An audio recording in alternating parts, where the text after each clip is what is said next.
Bueno, muy buenos días a todos los presentes, particularmente a las autoridades presentes y a los expositores que nos acompañan. A nombre del Centro de Estudiantes de Derecho y de la Comisión Organizadora de las Jornadas Australes de Medio Ambiente y Derecho, le damos la más cordial bienvenida a esta actividad, que en su 10ª edición está enfocada en la conservación de la biodiversidad, impacto del desarrollo humano en los ecosistemas. Para dar inicio a nuestra actividad, les dejo con la doctora Yanira Zúñiga Añasco, quien es prodecana de la Facultad de Ciencias Jurídicas y Sociales, que nos brindará unas palabras de bienvenida.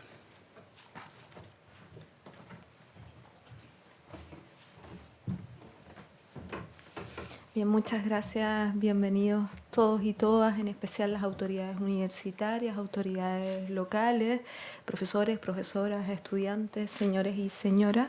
Es un gusto abrir estas jornadas de derecho ambiental. Como se recordaba en esta apertura, es la 10ª ocasión. Es importante poner de relieve que este es un esfuerzo impulsado y centralizado particularmente por el Centro de Estudiantes de la carrera de Derecho. La facultad tiene el agrado, el gusto de apoyarlo financieramente, pero organizativamente es una actividad que siempre han desarrollado los estudiantes y que da buena cuenta de cuál es el compromiso que tiene esta comunidad universitaria con la discusión de los temas medioambientales. En los últimos días, a propósito de las noticias de prensa, hemos estado sacudidos por la importancia de la cuestión medioambiental en nuestras discusiones sociales contemporáneas, desde la discusión local a propósito de la contaminación en Quintero, Puchuncaví, la reactivación del conflicto en Isla Riesco, hasta las noticias que nos entregaron ya hace un par de meses sobre la decisión de Estados Unidos de salirse del Acuerdo de París sobre el cambio climático, que reflejan que los temas ambientales son temas colectivos, no solo colectivos desde el punto de vista de las comunidades locales, sino colectivos a nivel global. Y yo imagino que algunas de las cuestiones que están puestas en el tapete, en la discusión a propósito de estas noticias de las que hemos sido testigos en el último tiempo, pueden ser discutidas en esta jornada. Interesa también destacar, creo, y esto da muestra también de cómo, y este es el interés de las facultades de Derecho por discutir temas medioambientales, como la cuestión medioambiental en su dimensión jurídica, que no se agota en su dimensión jurídica, pero que tiene mucho relieve, se ha ido transformando en un derecho humano que tiene varias connotaciones, desde la participación ciudadana hasta las cuestiones de la defensa y protección de las personas que se dedican precisamente a impulsar y que son defensores de temas medioambientales. Justamente en ese último sentido, la última noticia que apareció hace un par de días en la prensa respecto a la decisión del gobierno chileno de postergar la firma del Acuerdo de Escazú es especialmente preocupante, porque este tratado es inédito en la estructuración del derecho medioambiental como un derecho de participación ciudadana y la protección de defensores medioambientales como personajes especiales y muy vulnerables ante atentados.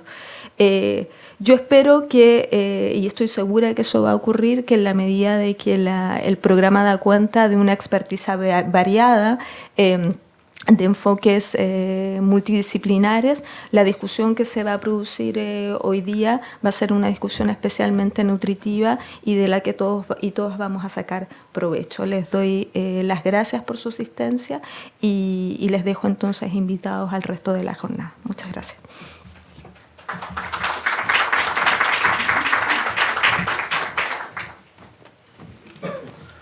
Muchas gracias. Para finalizar este acto inaugural, les dejo con palabras de Francisca Moya Letelier, coordinadora general de estas jornadas.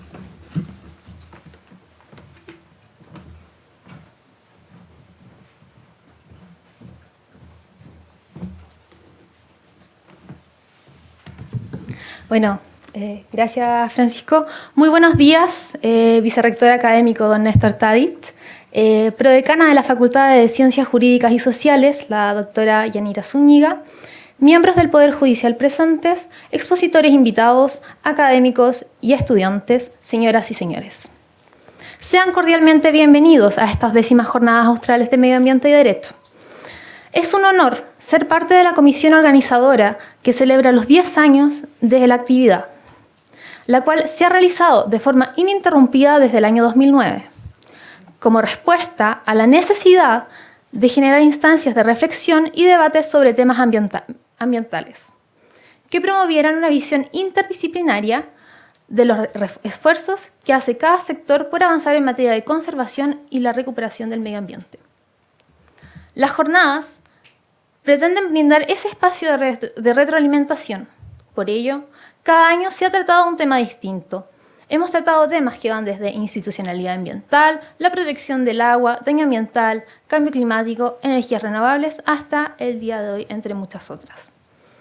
Este año, como estudiantes de Derecho de la Universidad Austral de Chile, quisimos abordar el tema de la biodiversidad, debido a que la disminución o desaparición de la diversidad biológica a la que nos afrontamos en la actualidad es uno de los problemas ambientales más latentes y amenazantes para nuestra propia subsistencia.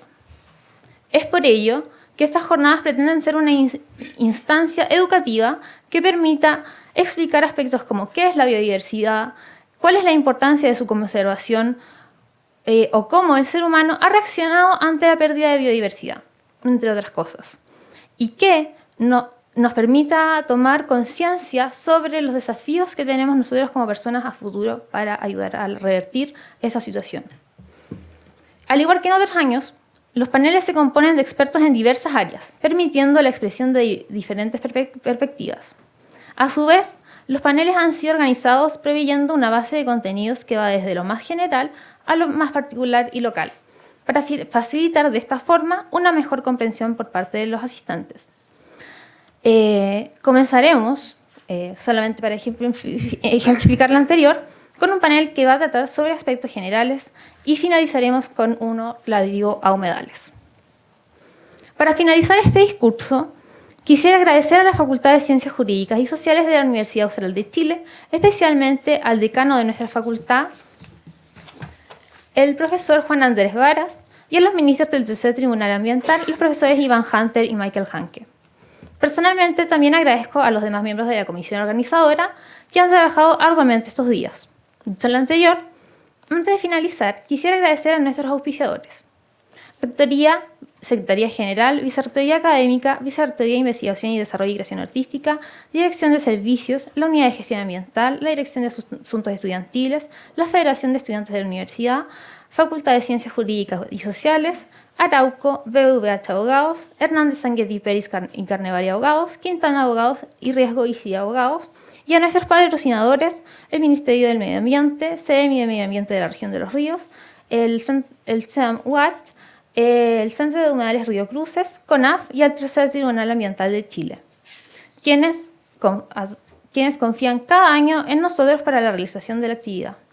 Al público presente, muchas gracias por su asistencia y espero que puedan disfrutar gratamente de la 10ª versión de las Jornadas Australes de Medio Ambiente y Derecho. Muchas gracias.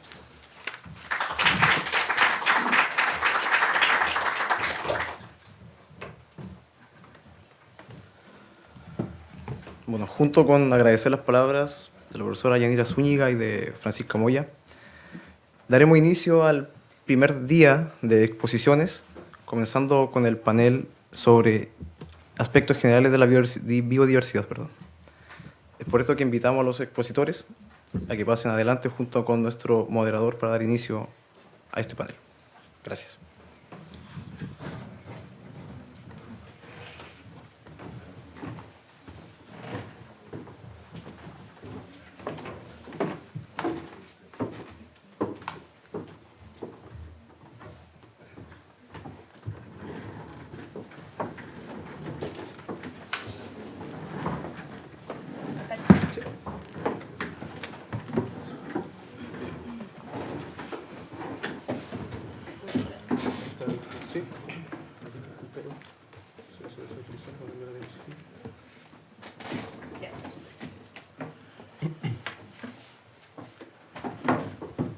Bien, muchas gracias por las palabras. Buenos días. Bienvenidos al primer panel de esta 10ª versión de la Jornada Austral de Medio Ambiente y Derecho, que este año se titula, el primer panel de aspectos generales de la biodiversidad, en el cual contaremos con las exposiciones de la señora Andrea Pino Piderit, quien es médico veterinario y director del Centro de Estudios Ambientales y Desarrollo Humano Sostenible de la Universidad Austral de Chile, del doctor José Hernández Riera, quien es abogado asesor del Tercer Tribunal Ambiental de Chile, de la abogada señora María José Almonacid Hans, quien actualmente se encargada de la Unidad de Regularización de la Seremía de Bienes Nacionales de la Región de los Ríos. Bien, antes de comenzar a explicar la modalidad del panel, cada expositor contará con 20 minutos para presentar su ponencia y posteriormente otorgaremos un espacio de preguntas del público. Para dar inicio a nuestras ponencias, expondrá la señora Andrea Pino Piderit, con la ponencia titulada Nociones de la conservación de la biodiversidad para mesurar el impacto del desarrollo humano.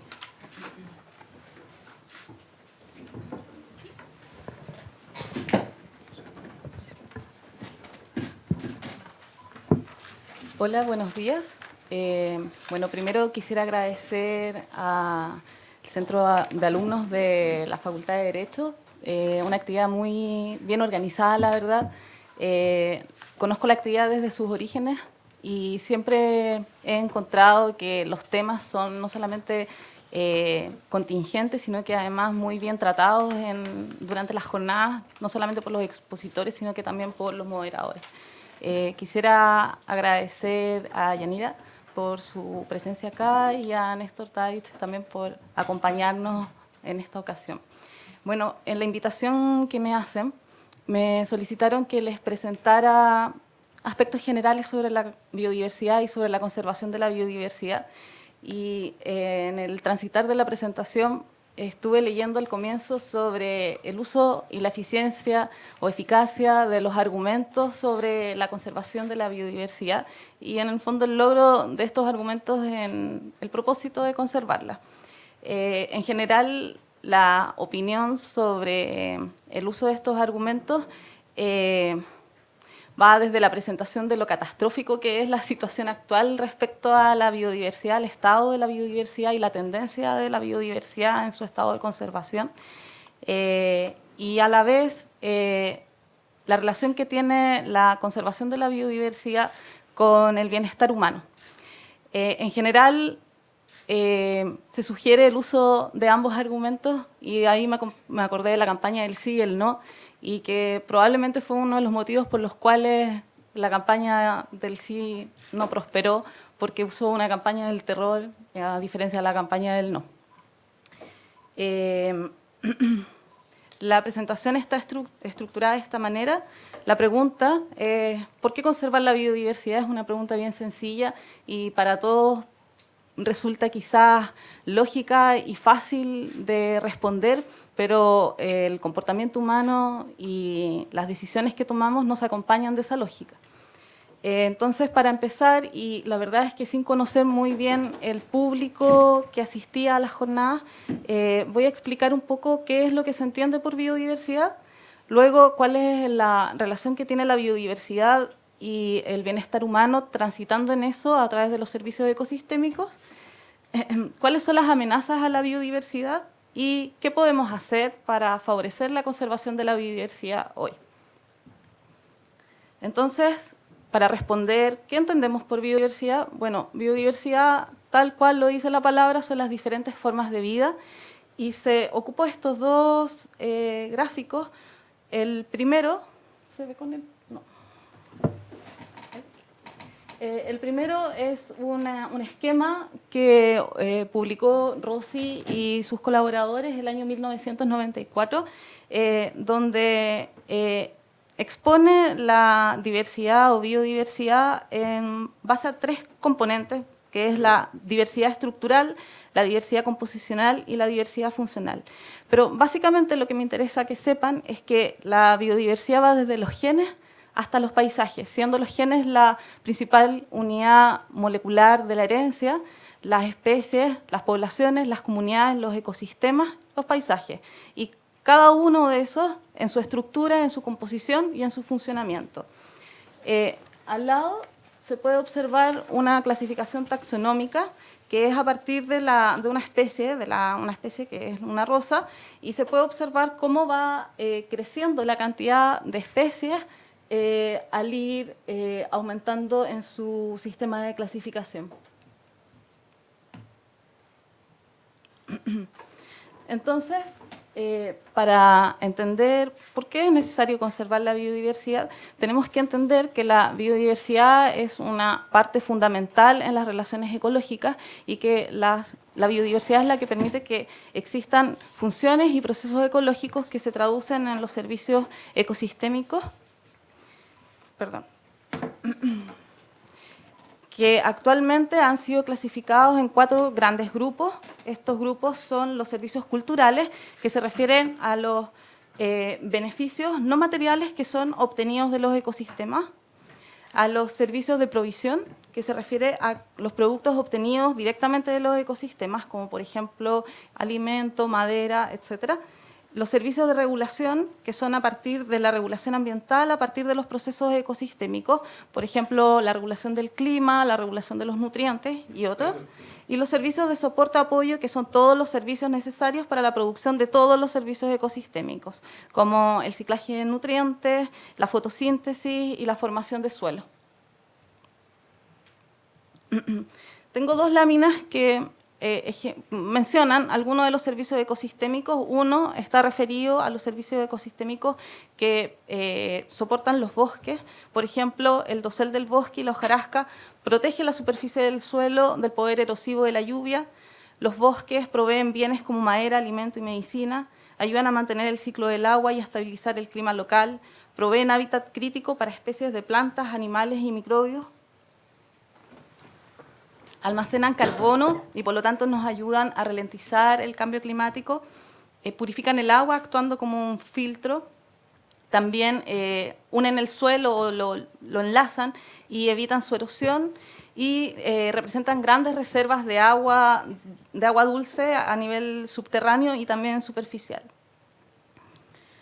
Los humedales, por su parte, también proporcionan hábitat para una diversidad de especies de plantas, animales, secuestran carbono, retienen sedimentos, proporcionan vegetación para el uso humano, sirven como criaderos de animales, reservan agua a la superficie y un servicio ecosistémico muy importante es que reduce los daños por inundación. Nosotros vivimos en una ciudad lluviosa, los humedales son fuente de atención en esta ciudad porque la ciudad de Valdivia no tiene suelos suficientes disponibles para ampliar su capacidad inmobiliaria de construcción, de habitabilidad, de viviendas.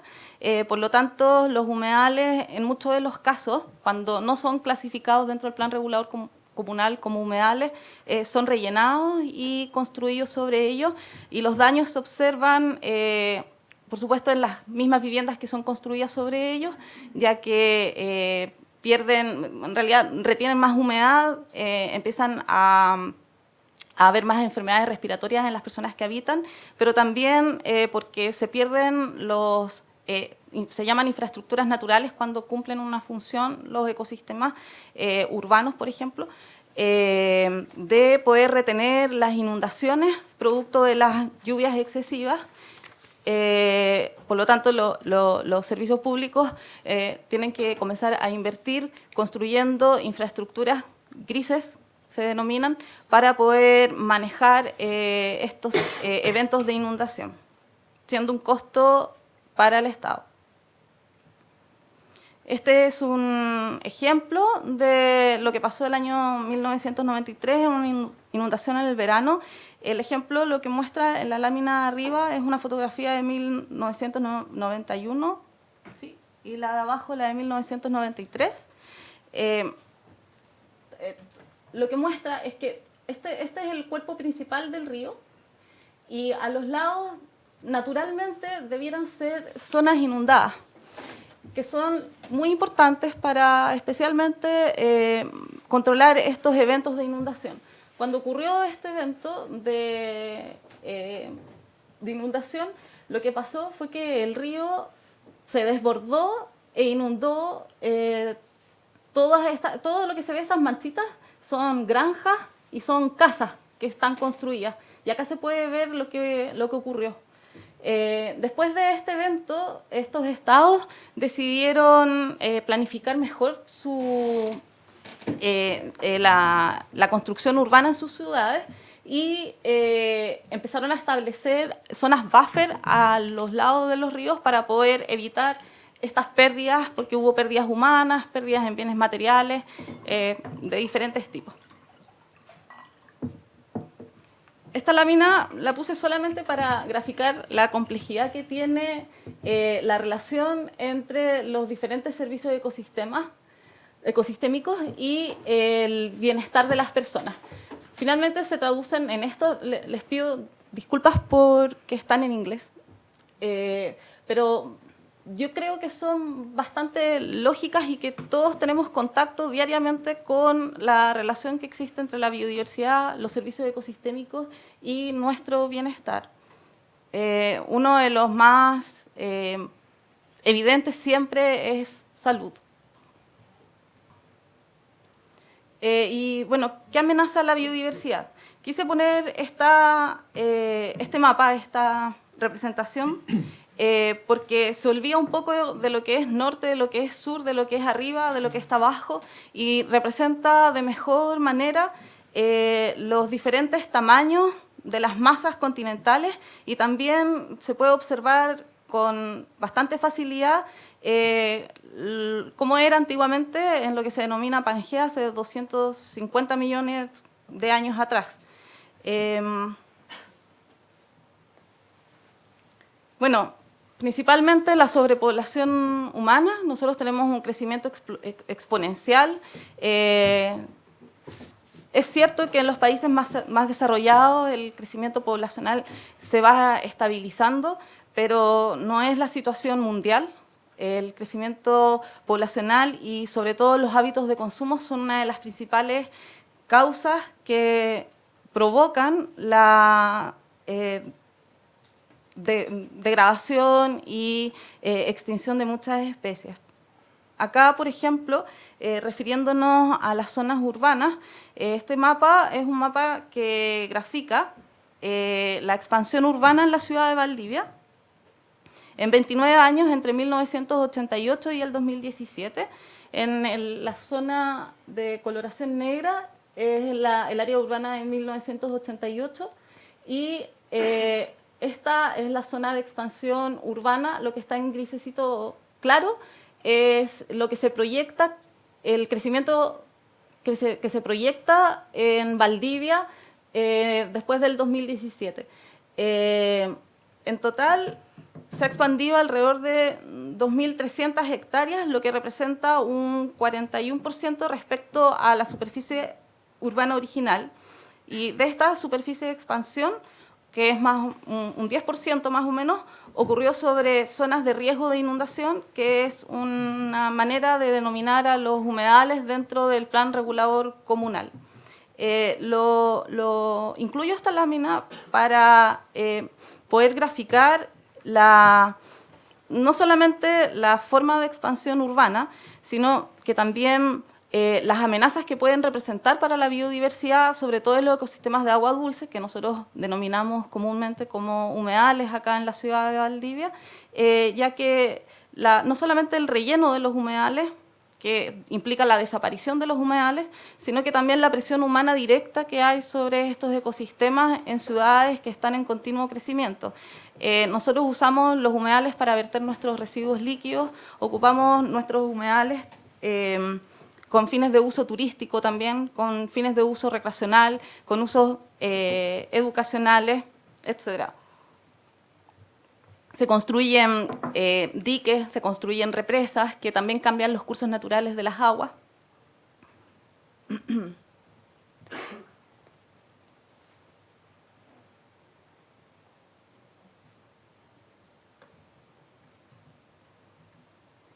Esta es una imagen donde se observa la pérdida de hábitat, que es la principal causa de desaparición de la biodiversidad. Los humanos hemos alterado en diferentes grados, la mitad de la superficie de la Tierra hasta este entonces, y la UICN, la Unión Internacional para la Conservación de la Naturaleza, proyecta que en 30 años más vamos a ver transformado alrededor del 70% de la superficie terrestre. Por lo tanto, va a seguir siendo la principal causa de pérdida de biodiversidad. En la imagen lo que se observa es que es un fenómeno que se denomina en conservación esqueleto de pescado, y es por la evidente forma que tiene, porque se asocia a los caminos, a la instalación de los caminos. Esto es un camino, y a partir de un camino de un camino principal empiezan a establecerse caminos secundarios, y se ve asociado inmediatamente a la instalación del camino la deforestación. En este caso, esta es una imagen de Brasil. Tengo acá anotado el lugar. En Rondônia, en Brasil, y por lo tanto se observa que esto es una imagen, la diferencia en menos de 10 años, cómo ha cambiado el patrón cómo ha cambiado el principal uso de suelo, que antes era selva, a un uso de suelo que está deforestado y instaladas parcelas de diferentes tipos. Esto se observa siempre en casi todos los fragmentos de bosque donde empiezan a instalarse. Por ejemplo, esto es la cuenca de Llancahue. La cuenca de Llancahue es la principal abastecedora de agua potable para la ciudad de Valdivia. Está en la salida sur, para los que no la conozcan. Y alrededor de la cuenca de Llancahue, que la cuenca de Llancahue es un bien nacional que está protegido digamos, no formalmente en realidad. Está protegido porque es la principal cuenca abastecedora de agua, pero alrededor de la cuenca de Llancahue hay plantaciones forestales, y lo que se observa ahí son las canchas de acopio y de deforestación, y estos son los caminitos que hacen las plantaciones forestales. Todo esto que está alrededor de estos caminos y estos lunares son plantaciones. Ahí está Valdivia.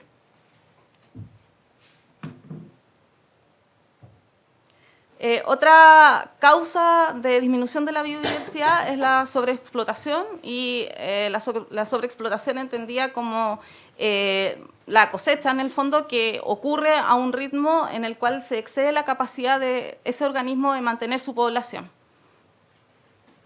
Ya, estoy terminando.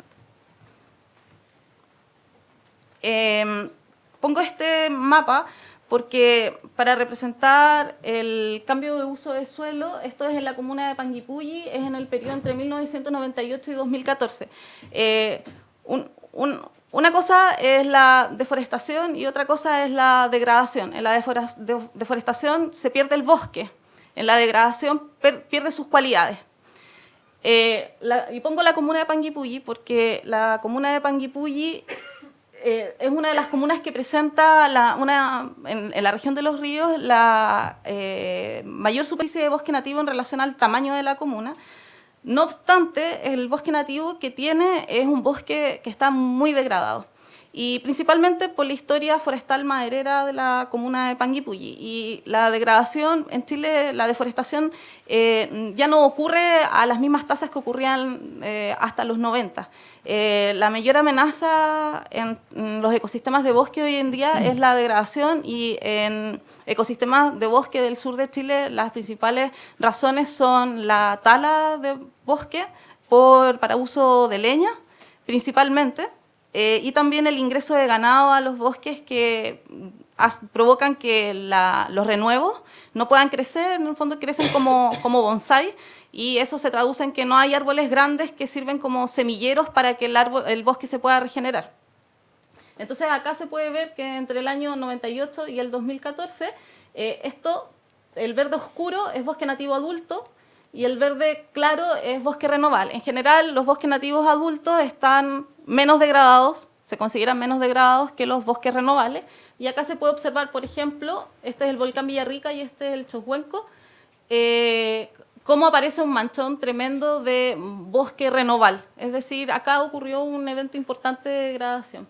También no viene al caso, pero mencionar que antes habían superficies mayores de terrenos agrícolas y ya no, es decir, hay una conversión en el uso de suelo. Otra amenaza es la desertificación y sequía, la invasión de especies foráneas. Acá, importante es mencionar el bisón, jabalí, más al sur el coipo, y bueno, la instalación de plantaciones forestales también son consideradas como especies invasoras. No solamente cuando se instalan con la intencionalidad humana, digamos, de instalar estas especies, sino que también por la posibilidad de propagarse de manera natural en los diferentes ecosistemas naturales. Bueno, las consecuencias que trae son la disminución de las poblaciones de algunas especies, por ejemplo, un 39% de las especies terrestres, 76% de las especies de agua dulce y 39% de las especies marinas entre el 70 y el 2010. Acá aparecen las causas principales que afectan las poblaciones de vida silvestre. Esto es la sobreexplotación, degradación de hábitat y pérdida de hábitat. Tenemos nuestro ejemplo más presente, que es el del pájaro, el loro azul de la película, pero también en 1830, considerado el primer ornitólogo de Estados Unidos, escribió para Estados Unidos: la luz del mediodía fue oscurecida por un eclipse, refiriéndose a bandadas tremendas que volaban de esta especie, que es la paloma viajera en Estados Unidos. Ya en 1890 habían bajado tanto las poblaciones producto de la caza y también porque la ocupaban como alimento, que no se podían reproducir, y bueno, en 1914 murió Marta, que es el nombre del último individuo, en el zoológico de Cincinnati.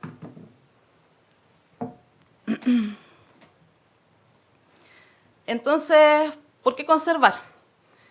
Y dejo la pregunta, en realidad puedo seguir, pero no me queda tiempo tampoco, pero dejo la pregunta ¿por qué conservar? Y pongo esta lámina que me gustó, porque dentro de los argumentos de por qué conservar, por supuesto que el que más prevalece son los argumentos económicos.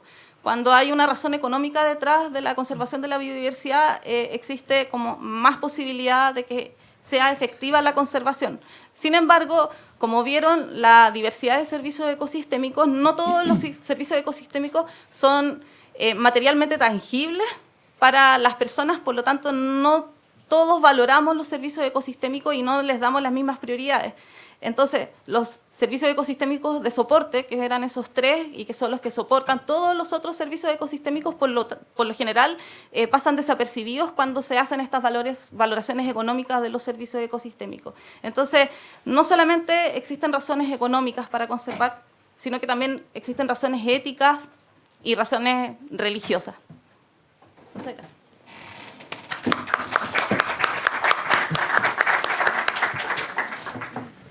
Bien, agradecemos por su ponencia a la señora Andrea Pino Piderit. A continuación expondrá el señor José Hernández Riera con su ponencia titulada SBAP, brechas materiales y normativas en el cumplimiento efectivo de la protección de la biodiversidad.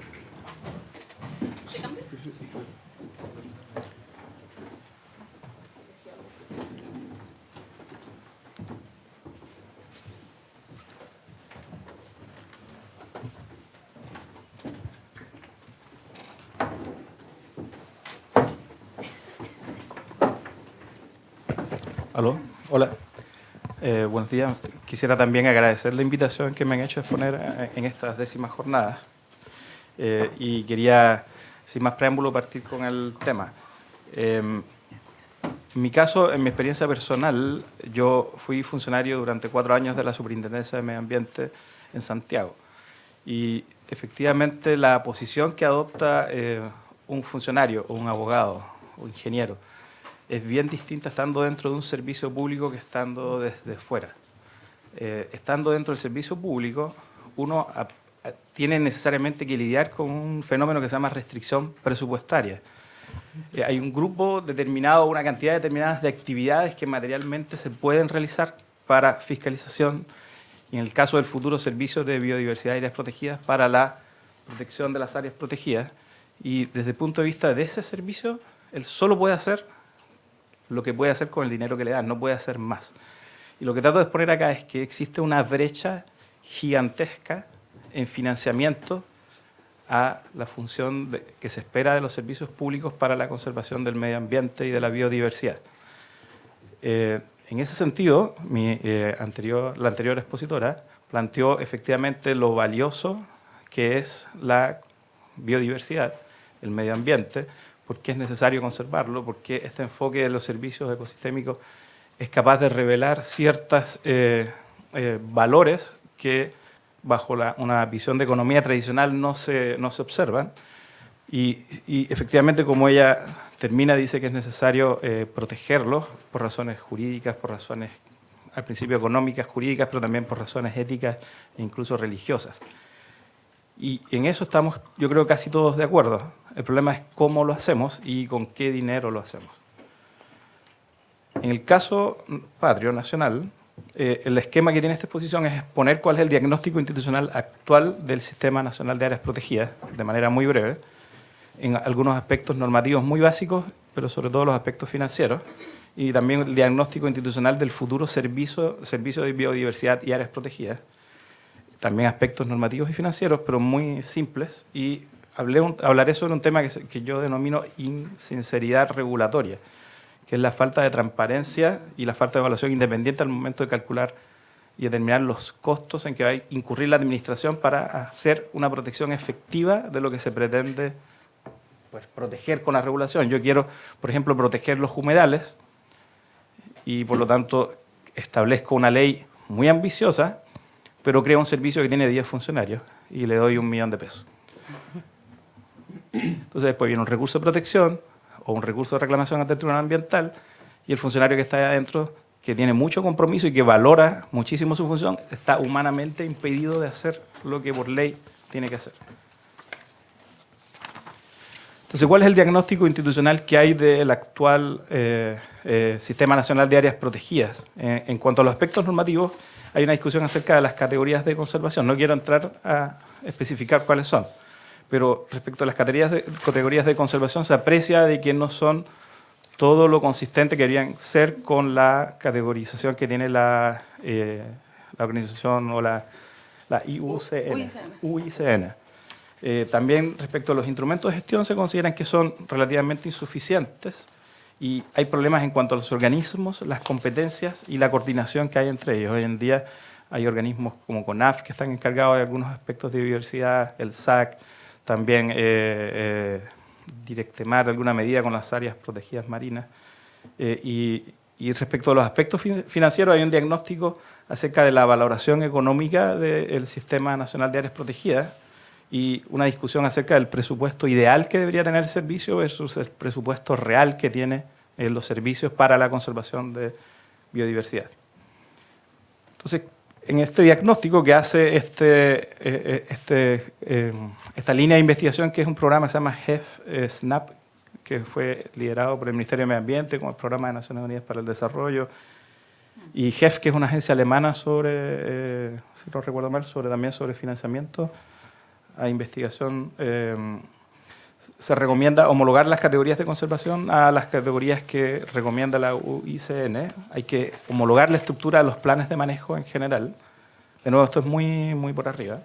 Y la centralización de la gestión en un sector que sea Ministerio de Medio Ambiente, siempre con una visión periférica con los otros ministerios sectoriales y también con un servicio de biodiversidad y áreas protegidas. En cuanto a los aspectos financieros, estos estudios plantean que hay que hacer una valoración económica enfocada en servicios ecosistémicos, o sea, cambiar el foco en que se están haciendo los planes de manejo y cómo se estaba abordando los temas de biodiversidad. Y en los aspectos financieros, de nuevo, llega a una conclusión, y las dos que están en rojita son las que quiero abordar, es el severo déficit presupuestario que hay. Disculpen, como ustedes saben, Chile forma parte de la Organización para la Cooperación y el Desarrollo Económico y esa organización hace periódicamente informes sobre la situación del medio ambiente. Y en el informe del año 2016 hay varias afirmaciones que son bien preocupantes acerca del diagnóstico que hace la OCDE en la evaluación de desempeño ambiental de Chile.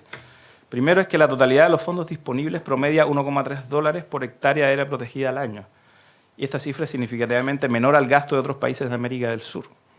Esos son 900 pesos por hectárea al año en lo que se dedica para conservar. La mayoría de las áreas protegidas no cuentan con financiamiento y recursos humanos suficientes, incluidos guardabosques, lo que también afecta la capacidad de conseguir una participación efectiva de las comunidades locales. Se quiere que exista más participación.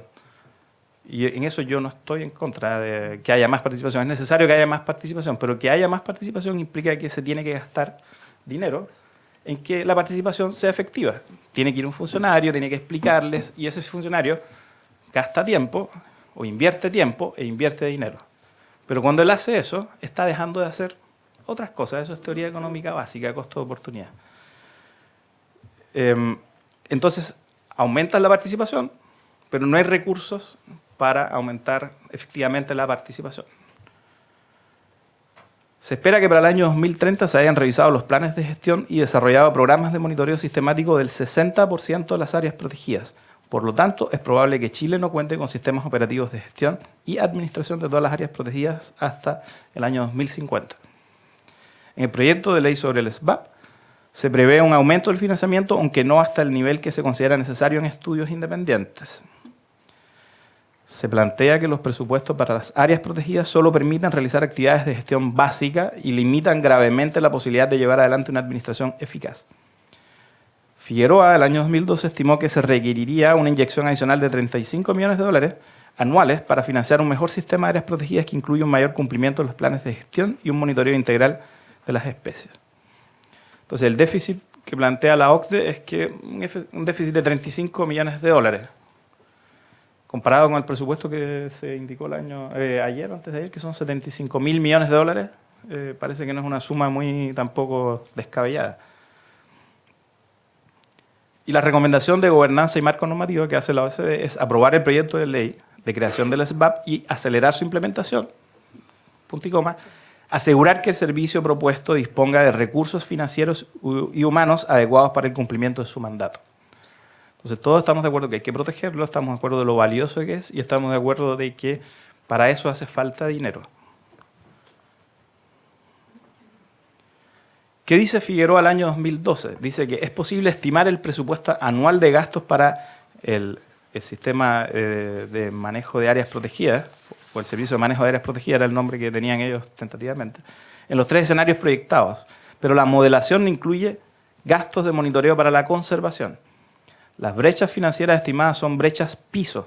Asumen como objetivo o estándar alcanzar el cumplimiento de los planes de manejo para cada área protegida. Existe consenso que los planes de manejo generalmente han sido elaborados con criterios de administración de lo existente. Esto implica que una conservación que considere planes de manejo para lograr una conservación de la biodiversidad con objetivos más rigurosos y explícitos que los de los planes de manejo actuales requeriría bastante más recursos que los aquí estimados. Y se ha optado por no incluir en esta estimación las áreas protegidas marítimas o las áreas marítimas protegidas en el cálculo de las brechas financieras. Entonces, este número que está dando Figueroa hay que tomarlo con precaución, porque es una estimación muy, muy, muy baja de lo que necesita el sistema. Acá se ve. Entonces, estos son los cálculos que hacen ellos de los 3 escenarios, y en los escenarios le dan que son un déficit de $30 millones. De nuevo, para un monitoreo básico y un monitoreo en el cual no hay tampoco gastos, es decir, un financiamiento donde no hay gastos de monitoreo para la conservación. Entonces acá, ¿qué es lo que vamos a empezar a tener? Problemas de una brecha entre el diseño, que genera expectativas en los ciudadanos, y la realidad, que probablemente sea un fracaso de la política pública regulatoria y que a la larga produzca más conflictividad social y más desconfianza. Porque estoy generando una expectativa tremenda de que voy a solucionar los problemas con el SBAP, pero no le voy a dar plata para que los solucione. El diagnóstico institucional del futuro servicio de biodiversidad y áreas protegidas.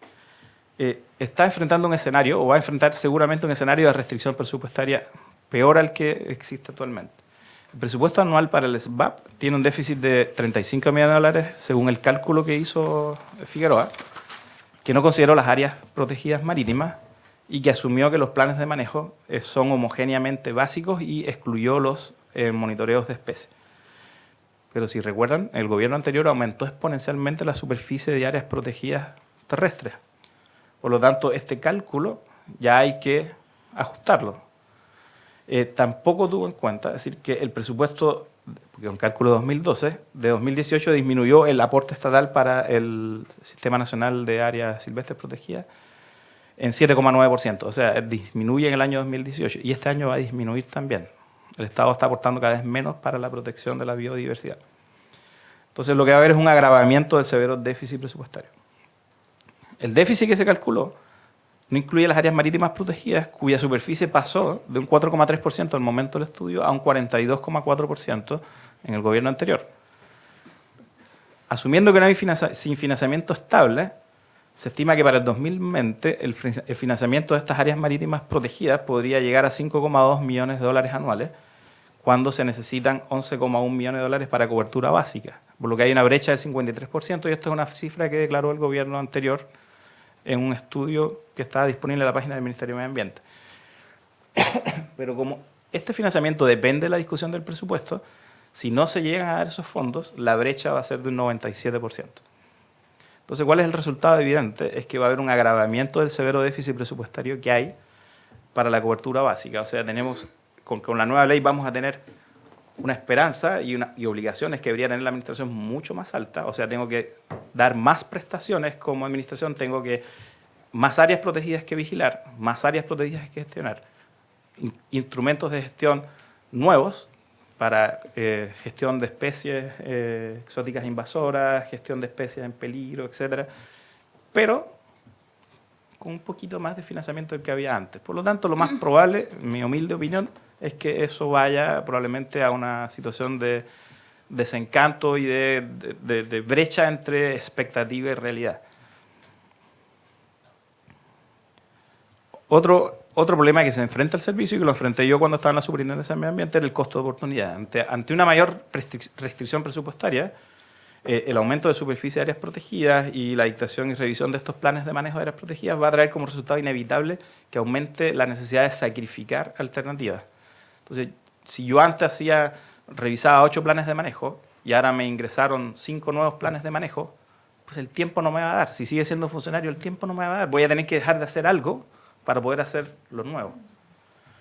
El aumento de instancias de participación también contribuye al mayor gasto, y el proyecto de ley no incluye determinación obligatoria de costos de gestión o de administración de los planes de manejo de áreas protegidas, porque la única referencia que había, que recuerdo que el artículo decía algo así como la revisión de los planes de manejo se hará cada 5 años, siempre que exista disponibilidad presupuestaria para hacerlo, se eliminó. O sea, ya no hace falta que haya presupuesto, vamos a modernizar el plan de manejo, lo vamos a hacer mejor todavía, pero de nuevo con 0 pesos para hacerlo cumplir. Entonces, un saludo a la bandera. Por lo tanto, yo creo que va a haber más planes de manejo desfinanciados de los que hay hoy en día. También hay costos de transacción. La ley obliga a que se establezcan convenios de encomendación con otros servicios públicos, y esto conlleva gastos de recursos financieros y humanos en sentarte y obtener información para coordinar con el otro servicio. Eso se hace regularmente, pero acá normalmente son gastos que se incurren al principio. Cuando te estás instalando vas a tener que hacer convenios de encomendación y ver cómo te coordinas con Cernapesca, cómo te coordinas con el SAC, etcétera, con el Cernafor que se está creando también. Por mi experiencia personal en la Superintendencia de Medio Ambiente, las instancias de coordinación provocan altos costos de transacción para administrar esta escasez financiera. A mí me tocaba mucho dialogar con la Seremi de Salud. La Seremi de Salud íbamos y le decíamos, necesitamos delegar en usted algunas inspecciones porque nosotros no tenemos plata. Y el funcionario de Seremi de Salud me decía a mí, ¿qué usted cree que nosotros nadamos en dinero? Así hacemos angelito con los dólares. No tenemos plata tampoco. Entonces no los vamos a ayudar. O si los ayudamos suscribiendo el convenio, pero no hacemos las actividades. Le informamos que no las pudimos hacer porque no teníamos disponibilidad presupuestaria. Y eso fue lo que provocó una inhibición mutua y causó el incendio en el relleno sanitario Santa Marta. Y es lo que está causando el problema de la contaminación en ventanas. Hay una inhibición mutua entre la SMA y Seremi de Salud porque no tienen plata. y no hay una división clara entre las competencias que tienen cada uno. Llegamos a este mundo de la insinceridad regulatoria. Voy a apuntar tu denuncia en mi máquina de escribir imaginaria.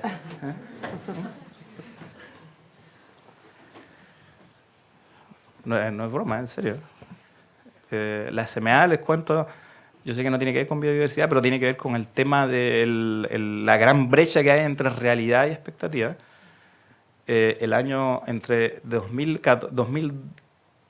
de 2013 a 2018 ha recibido en total casi 7.000 denuncias de ciudadanos por infracciones a normativa ambiental. La SMA solamente ha sido capaz de procesar unas 150 de esas infracciones denunciadas, al extremo de llegar a formular cargos, y hay como unas 300 más que ha archivado. El resto está en un paradero desconocido, y la SMA ha dicho repetidamente que no tiene capacidad para poder procesar esas denuncias ciudadanas. Y curiosamente, el Espacio Público, que es un centro de investigación sobre temas de política pública, considera que lo que debe hacerse es, sin aumentar el presupuesto de la SMA, dar más espacios para denuncia ciudadana. Pero los ciudadanos están frustrados porque la SMA no tramita su denuncia, y no la puede tramitar porque no hay capacidad humana para procesarlas. Entonces, ¿cuál es la experiencia que hay en la regulación nacional acerca de los costos en que debe incurrir la administración para administrar y llevar adelante su misión regulatoria y cumplir efectivamente con el fin de protección que tiene la ley? Es que la ley 19.300 establece que para las normas de calidad ambiental, normas de emisión y planes de descontaminación es necesario hacer estudios socioeconómicos. Este famoso AGIES que a los abogados muchas veces les saca ronchas. ¿Por qué? ¿Por qué hace falta valorar económicamente la protección del medio ambiente? Si éticamente hay que protegerlo. Los costos no importan.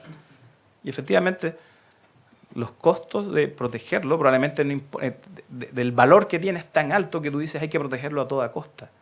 Pero eso necesita actos materiales, necesita que un servicio efectivamente vaya, fiscalice, controle, implemente. Y cuando yo me refiero a que en los AGIES debemos mejorar esa parte, no es la parte de hacer el análisis costo-beneficio si es mejor que haya o que no haya regulación. Son los costos en que tiene que incurrir la administración para poder cumplir con las metas que ella misma se trazó. Entonces, estos costos que deben calcularse en el AGIES están los costos de implementación, manejo y vigilancia del cumplimiento de la regulación. Pero estos costos son permanentemente subestimados, ignorados, y les voy a poner dos ejemplos en que no se han transparentado. Para obtener la aprobación de la regulación, el Ministerio de Medio Ambiente necesita sacar adelante un plan de descontaminación, pero si dice, o necesita sacar adelante un plan de manejo, pero si le dice al Consejo de Ministros para la Sustentabilidad, me tienen que dar 1.500 millones de pesos anualmente en el futuro, el Consejo de Ministros va a decir no. A nosotros nos gusta mucho la protección del medio ambiente, pero a costo cero. El plan de descontaminación de la región metropolitana, perfecto, establece que el AGIES indicó que no hay costos de fiscalización para la SMA, y ahí están las dos fojas del expediente por si quieren revisarlo, pero la SMA le comunicó al Ministerio de Medio Ambiente que para los presupuestos 2017-2021 necesitaría del orden de 1.200 millones de pesos anuales hasta 750 millones de pesos anuales en el año 2021. Es el ordinario 759-2016. Y el citado oficio no se incluyó en el expediente administrativo y no se incluyó en el AGIES. Por lo tanto, el Consejo de Ministros para la Sustentabilidad, cuando aprueba la regulación, tiene un papel que le dice ¿y cuánto le cuesta esto a la SMA? Y también es ridículo porque la SMA va a tener que fiscalizar 12.000 fuentes emisoras nuevas en la región metropolitana. Esto le cuesta 0 pesos a la administración.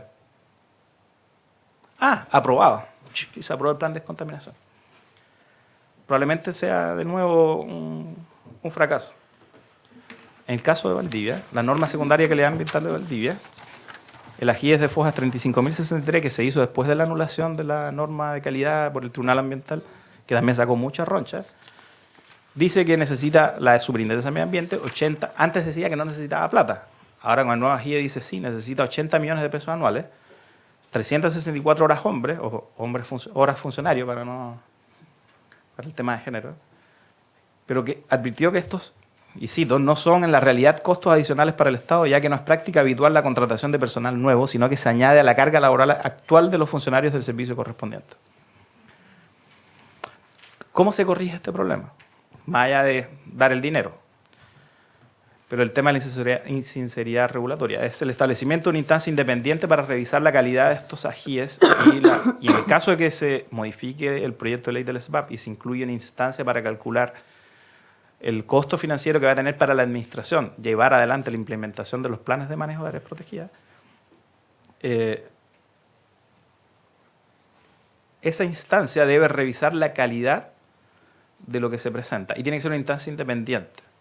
Y hay una experiencia, o varias experiencias dentro de la OCDE, y que se le ha recomendado a Chile también varias veces, pero Chile no lo ha adoptado, y es el modelo holandés. El modelo holandés establece un organismo que antes se llamaba ACTAL, ahora se llama ATR, que es muy chico, y también establece una tabla de, como una especie de formulario cuando se va a dictar nueva regulación que se llama T11. Y previo a adoptar cualquier regulación, debe hacerse antes una evaluación de impacto en negocios, una evaluación ambiental estratégica, un análisis costo-beneficio, pero también una evaluación de factibilidad y fiscalización. Y en ese punto 4 se obliga la administración a calcular o a determinar cuáles organizaciones van a implementar, vigilar y hacer cumplir la regulación, su opinión sobre factibilidad y fiscalización de la norma o de la regulación que se está proponiendo, y todos sus costos asociados de implementación, fiscalización, sanción y acatamiento de sanciones. Este actual ATR es un pequeño organismo independiente que tiene como finalidad mejorar la calidad regulatoria, no puede bloquear la regulación, él no puede bloquear, es decir, si no hay plata no se aprueba, pero sí evidencia el contrasentido de aprobar una regulación que está desfinanciada. Es decir, un político que sale adelante y dice, sí, yo voy a seguir adelante con este tema, pero le voy a dar 0 pesos, yo creo que quedaría como alguien que es bastante aventurado. Entonces, ¿qué es mi opinión del sistema de biodiversidad de áreas protegidas, la ley que se está proponiendo? Es un notable paso de avance normativo, es decir, el avance normativo es tremendo, en el papel es tremendo avance, pero repite el esquema de desfinanciamiento crónico. Excluye la evaluación financiera independiente y transparente de los planes de manejo y de otros instrumentos similares.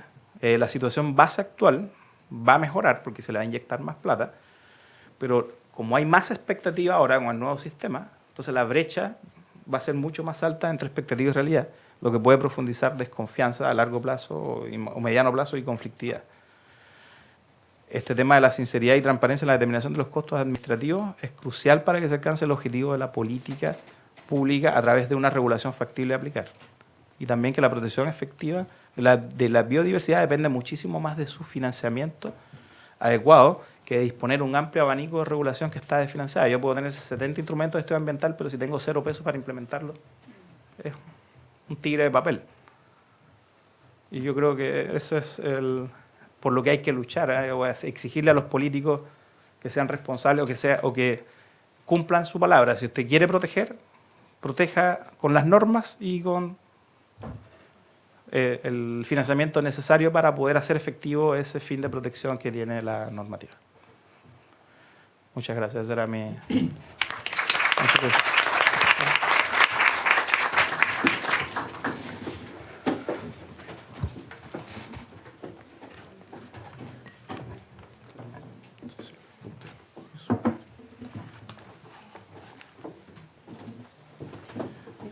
Bien, agradecemos también la ponencia de don José Hernández Riera. A continuación, para finalizar este primer panel, procederá a exponer la señora María José Almonacid Hans con su ponencia llamada Herramientas jurídicas efectivas de protección y conservación de los humedales.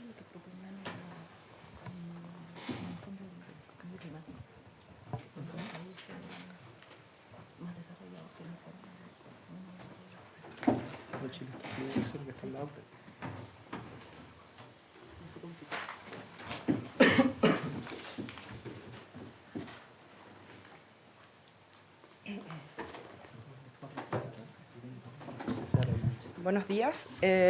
Bueno, primero agradecer su participación en las jornadas. El título de la ponencia es Herramientas jurídicas efectivas para la protección de los humedales y va un poco en la línea de lo que ya han señalado anteriormente mis compañeros expositores. Primero, bueno, lineamientos generales sobre la biodiversidad. Ya Andrea ha hablado bastante del tema. Pero quedémonos con la idea de que nosotros tenemos suscrito un convenio sobre la diversidad biológica que fue suscrito en 1995, entró en vigencia, en esa fecha. Y la verdad es que todos podemos sentir, no sé si alguien sabía que teníamos suscrito un convenio de diversidad, por lo tanto podemos sentir que, tal como dice José, nos esforzamos por crear normas, pero cómo las implementamos y sobre todo cómo las implementamos presupuestariamente, ¿ya? Por lo tanto, no sé, este convenio por ahora nos tiene también en tierra de nadie, ¿ya?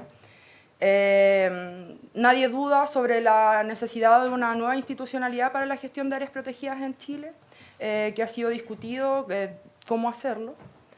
Pero en la actualidad una de las modalidades más usadas a nivel mundial y especialmente en nuestro país para la conservación de la biodiversidad ha sido la conservación in situ, que se encuentra definido en el artículo 2 del convenio que tenemos suscrito y que se entiende la conservación de ecosistemas y hábitats naturales y el mantenimiento y recuperación de poblaciones viables de especies en sus entornos naturales.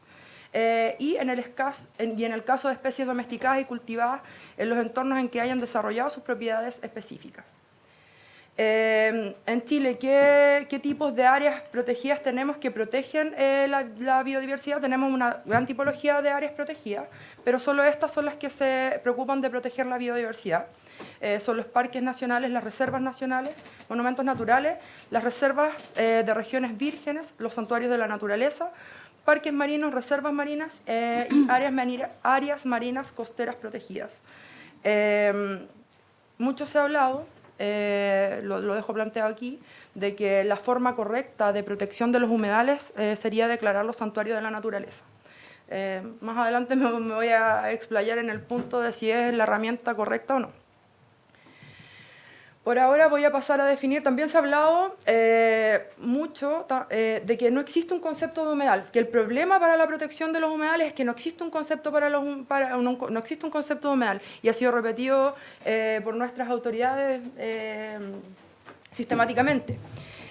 Yo vengo a desmentirlo y siempre lo he dicho, o sea, tenemos un convenio, o sea, tenemos un concepto de humedal, este concepto es un concepto legal de humedal además porque está establecido en el convenio Ramsar, que es un convenio que tiene suscrito Chile y por lo tanto es ley vigente. ¿Qué se entiende por humedal? ¿Cuál es el concepto de humedal? Son las extensiones de marismas, pantanos y turberas o superficies cubiertas de aguas, sean estas de régimen natural o artificial, permanentes o temporales, estancadas o corrientes, dulces, salobres, salada o saladas, incluidas las extensiones de agua marina cuya profundidad en marea baja no exceda de 6 metros. Si ustedes analizan el concepto de humedal, nosotros siempre en las mesas de humedales decíamos, bueno, finalmente todo lo que tenga agua es humedal. Y así es, todo lo que tenga agua es humedal.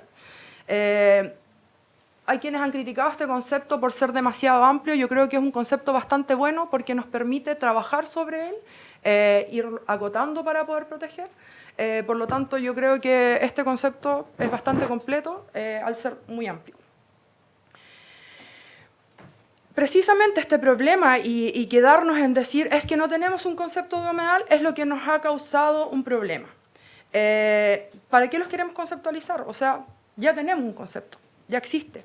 Tenemos que trabajar sobre este concepto y el hecho de preocuparnos de esta conceptualización y de intentar que esta conceptualización sea siempre la correcta, nos ha llevado a que dejemos de lado el problema central que es cómo protegerlo. Debido a que, por una parte, este intento de conceptualización hace que nos olvidemos de que existen diversos tipos de humedales. Hay muchos tipos de humedales del propio concepto. Nosotros sabemos que hay muchos tipos de humedales, pero además los impactos son diversos. Son diversos y están muy relacionados con el espacio geográfico donde se encuentra el humedal. Los impactos que sufren los humedales en Valdivia no son los mismos impactos que sufren los humedales de Coronel o de Concepción, o no son los mismos impactos que sufren ciertas zonas húmedas en Santiago, por ejemplo, entonces, en la región metropolitana. Entonces, tenemos por un lado que, a mi juicio, la real problemática es que tenemos muchos tipos de humedales y muchos tipos de impacto. Y de eso es lo que nos tenemos que preocupar, de encontrar una herramienta que nos permita amparar tanto la protección a todos los tipos de humedales y considerar todos los tipos de impacto. Uno de los problemas que existe también, y problema real en cuanto al tema de los humedales, es la titularidad del dominio respecto de esto. Y además, bueno, tenemos el tema de la función social de la propiedad. Tenemos que la norma básica de dominio en Chile es el artículo 19, número 24, que establece que solo la ley puede establecer el modo de adquirir. Bueno, el artículo es bastante más largo. Solo la ley puede establecer el modo de adquirir la propiedad, de usar, gozar y disponer de ella, y las limitaciones y obligaciones que deriven de su función social. Esta, la función social, comprende cuanto exijan los intereses generales de la nación, la seguridad nacional y la utilidad y salubridad pública y la conservación del patrimonio ambiental, ¿ya? O sea, una herramienta que tenemos constitucional es la función social de la propiedad, ¿ya? Es una primera herramienta que nosotros pudiéramos tener. Por su parte, el artículo 19, número 8 de la Constitución consagra el derecho a vivir en un medio ambiente libre de contaminación. Es decir, es deber del Estado velar para que este derecho no sea afectado y tutelar la preservación de la naturaleza.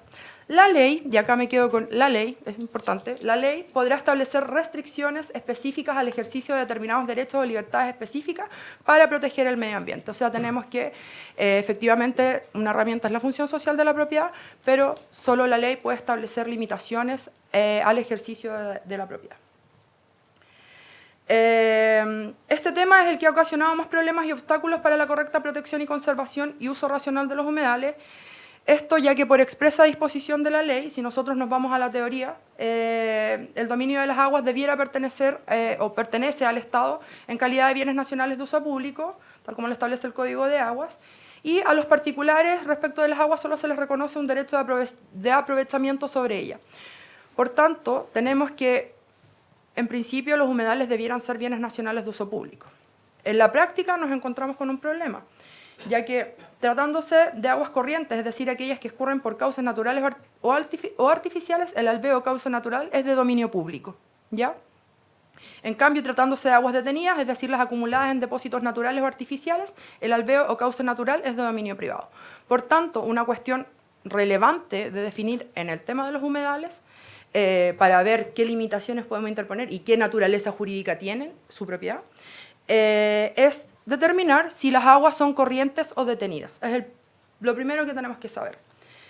En principio nosotros podríamos decir, bueno, los humedales son aguas detenidas, porque están ahí, no se mueven. En principio podríamos pensar eso, pero la verdad es que no. En Valdivia al menos la mayoría de nuestros humedales no son aguas detenidas, sino que son aguas corrientes. Entonces, estas normas al parecer son claras, pero al momento de aplicarlas han surgido interpretaciones que señalan que los humedales que se encuentran en terrenos privados no son bienes nacionales de uso público. En particular, esta interpretación la ha tenido la Dirección General de Aguas, en base a lo establecido en el artículo 30, inciso segundo del Código de Aguas, que establece que, sin perjuicio de lo dispuesto en los incisos precedentes, las porciones de terreno de un predio que por avenida, inundación o cualquier causa quedaren separadas del mismo, pertenecerán siempre al dueño de este y no formarán parte del cauce del río. Por lo tanto, acá tenemos una contradicción. Aunque las aguas sean corrientes, si estas están separadas por avenida, inundación, etc., cualquier causa, estas van a ser aguas detenidas. ¿Qué caso paradigmático tenemos acá? Que fue de que todos creíamos que era bien nacional de uso público, lo discutimos, tomamos el convencimiento, pero finalmente la DGA sacó este pronunciamiento que dice, no, este es un bien privado, el caso del humedal o del sector conocido como Vuelta a la Culebra, o humedal Santo Domingo también ha sido conocido. Ese es el caso paradigmático donde en principio todos pensábamos que el humedal era bien nacional de uso público, entonces podemos intervenir, podemos hacer algo, pero finalmente la DGA saca este pronunciamiento y dice, no, este es un bien privado. ¿Por qué? Porque está separado por la carretera. Entonces la interpretación es que al lado de la carretera que va hacia Paillaco, me pierdo con el norte-sur, pero al lado de la carretera que va hacia Paillaco es bien nacional de uso público, pero el lado desde Paillaco hacia Valdivia es bien privado. Por lo tanto, el dueño en principio pudiera hacer lo que quiere con su bien, ya que tampoco tenemos en principio una ley que lo ampare, que ampare las prohibiciones. Entonces, ¿qué problemas nos provoca esto? Esto provoca el problema de que para poder establecer limitaciones y prohibiciones a los propietarios de los terrenos donde existen humedales, estas se deben realizar por ley, definitivamente. Debido a esto, se han presentado diversos proyectos de ley que han intentado modificar cuerpos normativos. Acá cito tres proyectos de ley. La verdad es que no pretendo andar mucho en ellos. Hay un proyecto de ley para modificar la ley 18.362 que crea el SNASBE. Hay proyectos de ley para modificar la Ley General de Urbanismo y Construcciones y la Ordenanza General de Urbanismo y Construcciones. También hay algunos proyectos de ley que buscan modificar el Código de Agua. Y recientemente se presentó un proyecto de ley para modificar la ley del Servicio de Biodiversidad y Áreas Protegidas. A mi juicio, lamentablemente ninguna de estas modificaciones legales colabora mucho en el tema de ser una herramienta jurídica efectiva para proteger los humedales, sobre todo en Valdivia, respecto del tema de los rellenos.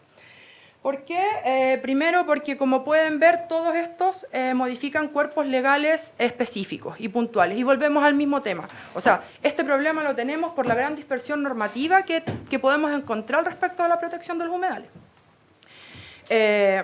Por lo tanto, a mi juicio, ninguno de estos viene a solucionar el problema y más aún podría agravarse. ¿Por qué? Porque todos dicen, bueno, con esta ley integral de humedales vamos a poder hacer esto, pero son leyes que modifican cuerpos legales puntuales, por lo tanto seguimos con la dispersión normativa. Y por lo tanto seguimos teniendo el problema de que no tenemos una herramienta jurídica que nos permita evaluar todos los tipos de impacto que afectan a los humedales y proteger todos los tipos de humedales. Volvemos exactamente a lo mismo. Y vamos a volver exactamente a la misma discusión de si son aguas detenidas, vamos a tener que comprobar si son aguas corrientes, etc.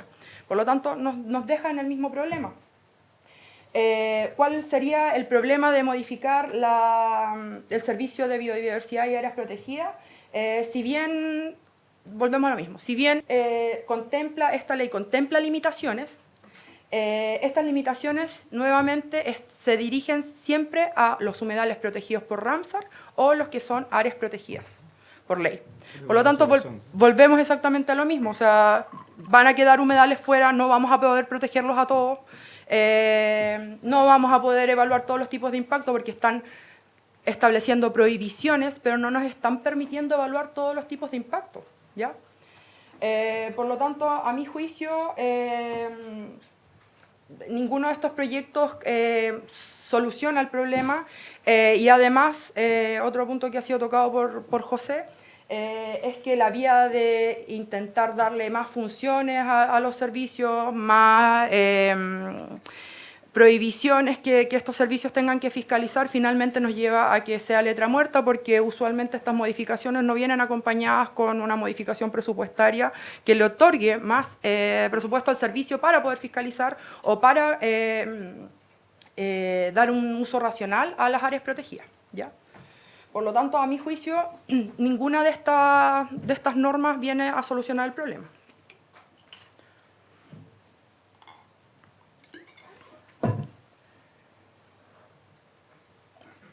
Ahora bien, mucho se ha hablado hace un par de años de la ordenanza de humedales. ¿Sirve una ordenanza? Tal como lo hemos visto, se necesita para poder establecer limitaciones a los terrenos privados que estas limitaciones estén establecidas por ley. Y las ordenanzas son normas de carácter general y obligatoria, de aplicación comunal, pero de rango infralegal. Por lo tanto, al tener el carácter de rango infralegal, resulta imposible que pueda establecer limitaciones y prohibiciones al dominio privado sin que una norma de rango legal la habilite para ello, ¿ya? Por lo tanto, por eso mismo la ordenanza de Valdivia está paralizada, porque establecía limitaciones, se consulta a la Contraloría si estas limitaciones podían ser aplicadas y la Contraloría todavía no respondió. Muy probablemente porque no existe una norma legal que habilite esta ordenanza a establecer limitaciones y prohibiciones. Por tanto, en principio, una ordenanza pudiera ser una herramienta efectiva siempre y cuando haya una norma legal que la habilite. De lo contrario, también va para ser letra muerta. Ahora bien, ¿qué humedales tenemos en Valdivia? en Valdivia, porque les decía que existen diferentes tipos de humedales. En Valdivia no están presentes todos los tipos de humedales. En Valdivia tenemos cuerpos de agua, tenemos lagunas, esteros, tenemos pantanos, vegas y hualbes, que son los bosques pantanosos, que están insertos en el radio urbano, pero también tenemos humedales que están en sectores rurales y que usualmente, y los casos paradigmáticos también en Valdivia, han sido humedales ubicados en sectores rurales. Los bosques pantanosos son una formación vegetal que crece junto a cursos de agua dulce o en depresiones con alta humedad edáfica y anegamiento estacional que puede ser superior a los 6 meses. Y estos son los que suelen identificarse con la voz mapuche hualbe, son los denominados hualbes, y que siempre han sido bastante mal mirados por nuestra comunidad. Bueno, después me voy a referir al punto de la necesidad de la puesta en valor de los humedales. Los pantanos se forman en áreas planas con mal drenaje que se inundan la mayor parte del año, usualmente en depresiones, llanuras o junto a los ríos, lagos o esteros, donde se recogen y naturalmente se detienen estas aguas. Humedales en Valdivia. ¿Qué servicios ecosistémicos nos prestan? Primero, tal como decía Andrea, función de amortiguamiento, rol determinante en la evacuación y drenaje de las aguas lluvias, absorción de nutrientes y absorción de sedimentos y estabilización de riberas, control de inundaciones, hábitat para diversas especies de flora y fauna, recurso recreacional y educativo. Esos son los servicios ecosistémicos que nos prestan los humedales. ¿Qué impactos sufren nuestros humedales urbanos, nuestros humedales en Valdivia, no solo los urbanos, sino que también los rurales? Primero, depósitos de basura en sus márgenes. Uno de los problemas que tenemos en la ciudad es el constante depósito de basura en los humedales, que está también referido a esta mirada peyorativa un poco que tienen los humedales. Los humedales son súper mal mirados en nuestra comuna, sin perjuicio de que ha habido una evolución de valorarlos quizás de las nuevas generaciones, pero si uno le pregunta a una persona de más edad qué considera los humedales, hay que rellenarlos y da lo mismo, no prestan ningún servicio. Entonces eso es algo que tenemos que superar en nuestra ciudad. El depósito de basura en sus márgenes, entonces, relleno, drenaje y encauzamiento, usualmente para el desarrollo de proyectos inmobiliarios. Y acá tenemos el problema que señalaba Andrea, que es la constante especulación inmobiliaria, sumada a una deficiente planificación territorial, que no solo tenemos en la comuna de Valdivia, o sea, en Chile hay una deficiente planificación territorial, ello por la enorme burocracia que lleva. Bueno, podremos encontrar un montón de razones, pero una de ellas es la enorme burocracia que lleva a aprobar cualquier instrumento de planificación territorial. Un plan regulador comunal en Chile se aprueba más o menos en promedio en 18 años. Por lo tanto, tenemos que en realidad no se está planificando, sino que estamos parchando, porque el plan regulador que hicimos en el 90 se va a aprobar en el 2008, o sea, estamos siempre parchando, o sea, estamos haciendo una modificación, no estamos planificando, estamos parchando. Acá se expandió la ciudad, bueno, entonces vamos a ampliar el radio urbano. No estamos planificando, no estamos pensando para dónde queremos que crezca la ciudad. ¿Qué es lo que vamos a hacer? ¿Para dónde va a crecer la ciudad? No hay lineamientos, ¿ya? Y ese es el principal problema, la deficiente planificación territorial que tenemos. Entonces, ¿qué hacer para protegerlos? Como se puede ver del propio concepto legal de humedales, existe una tipología diversa de humedales que además reciben diferentes tipos de impactos según el área geográfica donde se localicen. Por lo tanto, tenemos que buscar un mecanismo que otorgue protección a todos los tipos de humedales y que además considere todos los tipos de impactos, como ya había dicho. ¿Cuál es la forma correcta, a mi juicio? El ingreso al CIA de los proyectos susceptibles de causar impacto en los humedales. ¿Por qué es, a mi juicio, esta es la forma? Primero, porque nos va a permitir dar protección a todos los humedales que se encuentren dentro de la definición legal. Además, va a permitir evaluar todos los tipos de impactos posibles de afectar a los humedales, al menos mediante una solicitud de carta de pertinencia al CEA. Más adelante les voy a hablar de un dictamen que en realidad es el importante dentro de esta presentación, donde señala que ciertos humedales tienen que ingresar al servicio de evaluación ambiental, pero no todos ingresan específicamente, sino que al menos cualquier intervención que uno se quiera hacer va a tener que solicitar una carta de pertinencia, ¿ya? Para que no cunda el pánico. O sea, no todos van a tener que someterse a una declaración de impacto ambiental, no todas las intervenciones que se quieran hacer, pero sí al menos vamos a tener que considerar una carta de pertinencia. Y en caso de que se desarrolle un proyecto cuya área de influencia sea un humedal, sin que cuente con la correspondiente carta de pertinencia o RCA favorable, según corresponda, la superintendencia, en ejercicio de la potestad sancionatoria, podría estimar que se configura la causal indicada en la letra D del artículo 35 de la Ley 20.417, referido a la elusión del sistema de evaluación de impacto ambiental, y por lo tanto podría aplicar cualquiera de las sanciones establecidas en el artículo 38 de la Ley 20.417, incluso la clausura, la suspensión, etc.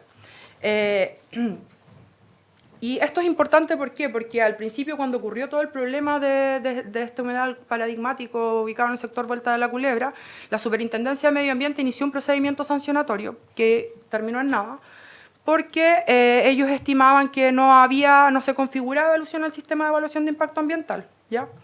Y ellos decían, nosotros tenemos las herramientas más potentes, podríamos paralizar, podríamos parar esto, pero no tenemos la competencia, porque no es un área protegida por ley. ¿Cómo lograr que dichos proyectos ingresen al CIA? Por la vía de declararlos áreas protegidas por ley. Usualmente se ha utilizado o se ha pensado en la figura del santuario de la naturaleza, que a mi juicio no es la figura más correcta, porque no nos permitiría proteger todos los humedales que debiéramos proteger. ¿Por qué? Porque para que sean declarados santuarios de la naturaleza se requiere que tengan ciertos requisitos, por ejemplo, de biodiversidad, que no todos los humedales tienen, ¿ya? Por lo tanto, a mi juicio no sería la vía idónea, porque dejaríamos fuera humedales que quizás sí es importante proteger, porque prestan otros servicios ecosistémicos aparte de la biodiversidad que contienen. Pero en el 2016, nuestro contralor Jorge Bermúdez emitió un dictamen, el 48.164 del 2016, que le otorga a los sitios prioritarios la calidad de área colocada bajo protección oficial para los efectos de lo preceptuado en el artículo 10, en letra P de la Ley 19.300. Por lo tanto, ¿cuál sería la vía correcta para proteger los humedales en Valdivia? A mi juicio, es declararlos sitio prioritario. Acá está citada una parte del dictamen que pueden revisar, ahí está el número del dictamen. También pueden analizar la argumentación de cómo llega a dicha conclusión nuestro contralor. Pero estimo que esta sería la vía correcta. ¿Por qué? Porque además, ¿cómo se designa un sitio prioritario? Con una estrategia para la conservación que hace el Ministerio de Medio Ambiente, ¿ya? Por lo tanto, la vía sería establecer una estrategia para la conservación, declarando estos humedales como sitios prioritarios. ¿Cómo implementarlo en Valdivia y en la región? Evaluar cuáles son los humedales que prestan servicios ecosistémicos relevantes. Esto se puede hacer en Valdivia a través del catastro de humedales que está construyendo la municipalidad. Del resultado de dicha evaluación, debiéramos efectuar una estrategia para la conservación, solicitando que se declaren sitios prioritarios todos los humedales que deben ser conservados. Y claramente esta estrategia debe ir acompañada de una puesta en valor de los humedales para su uso y aprovechamiento racional, para que todos los valdivianos nos sintamos orgullosos de que tenemos humedales y conozcamos los servicios ecosistémicos que estos prestan, ¿ya? Es súper importante educar a la comunidad y que sepan qué servicios ecosistémicos prestan los humedales que tienen a sus lados, para que ellos mismos se interesen por protegerlos. Y de esa forma podríamos mitigar un poco la falta de fiscalización que tenemos en nuestros servicios. Gracias.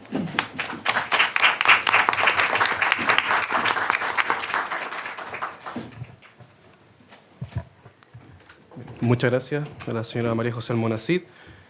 Para finalizar con este panel, procederemos a dar una ronda de preguntas del público. Todos aquellos que quieran realizar alguna pregunta, levanten la mano y le acercaremos un micrófono.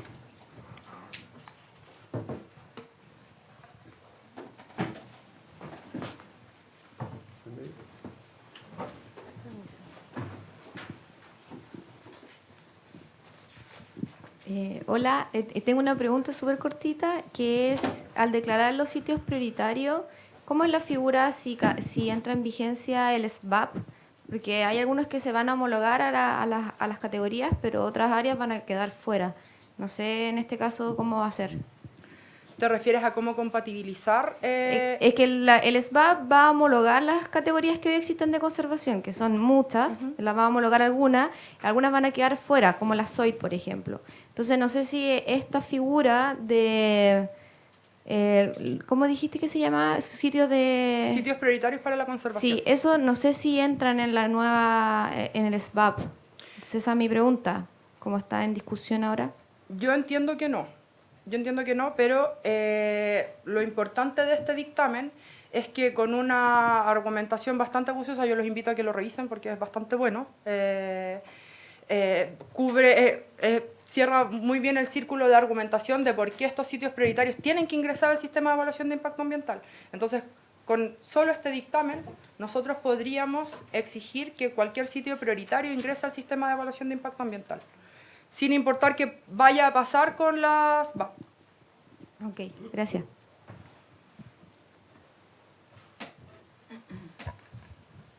¿Alguna otra pregunta?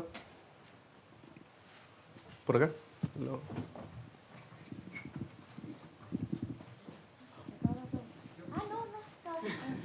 Por acá al lado izquierdo. Hola. O sea, a mí me gustaría en realidad hacer un comentario con respecto al tema de la ordenanza, porque señalaste de que la ordenanza, la Contraloría no ha respondido un oficio que envió la municipalidad para efectos de ver las normas que tengo entendido que son las que tienen que ver con sanciones en la ordenanza. Y limitaciones y prohibiciones. Nosotros, desde la red de humedales, nos reunimos con la Contralora Regional y, de hecho, ella nos respondió y nos dijo que la ordenanza estaba plenamente vigente, que no había ningún tema pendiente y que tampoco la Contraloría tenía que pronunciarse respecto a esas normas. Y por eso, de hecho, no ha habido ningún pronunciamiento de la Contraloría desde el año 2016 hasta ahora. La verdad es que eso no es tan así. Lo que dijo la Contralora en esa oportunidad fue que las ordenanzas no tienen obligatoriamente que pasar por un control preventivo a la Contraloría. Así es que no dijo que en realidad no era necesario un pronunciamiento de la Contraloría. Lo que dijo es que no era obligatorio el control preventivo de la Contraloría. La ordenanza hoy día no está plenamente vigente porque existe un artículo transitorio que dice que entrará en vigencia una vez que la Contraloría se pronuncie respecto de lo consultado por la municipalidad. Por lo tanto, no está plenamente vigente porque no existe este pronunciamiento. Por lo tanto, no es tan preciso lo que tú estás diciendo porque efectivamente nosotros nos sometimos a un control voluntario previo de esta ordenanza porque sabíamos que no la podíamos aplicar. Nosotros lo dijimos muchas veces. Estas limitaciones solo pueden estar establecidas por ley y la ordenanza no tiene el rango legal. Por lo tanto, o hay una ley que nos habilite para establecer estas limitaciones y prohibiciones. De hecho, no son las sanciones las que están en cuestionamiento, son las limitaciones y prohibiciones. O hay una ley que nos habilite o derechamente buscamos otras herramientas que nos pudieran servir para protegerla. Pero así como está la ordenanza no se puede aplicar porque establece limitaciones que solo pueden ser establecidas por ley. Y por eso mismo la municipalidad se sometió al control preventivo de legalidad voluntario, no obligatorio. Eso. Bien, ¿alguna pregunta para los otros expositores? ¿Por acá? Gracias. Hola, buenos días. ¿Se escucha? ¿Sí? Me gustaría plantearles, si pudieran comentar qué les parece el fallo de la Corte Suprema de hace un mes atrás aproximadamente referido al tema del humedal Yantén en la ciudad de Puerto Montt. No sé si lo conocen. ¿No lo conocen? ¿Sí lo conocen? Sí, yo lo conozco. Sí. ¿Nos podrían comentar qué les parece aquello donde se instruye, entre otras cosas, a cierta empresa a implementar medidas para proteger este humedal, ¿cierto? Se involucra a la Seremía del Medio Ambiente también, al Servio. ¿Qué les parece dicho fallo?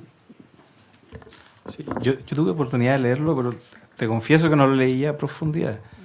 Efectivamente es un recurso de protección que interponen varios vecinos del humedal y también un dueño de un colegio que está instalado en el lugar y recurre de protección contra el Servio, es decir, contra la administración, pero también contra una inmobiliaria que parece que es como está relacionada con Hay dos inmobiliarias, GPR y Socobesa, que están ahí. Con Socobesa, sí.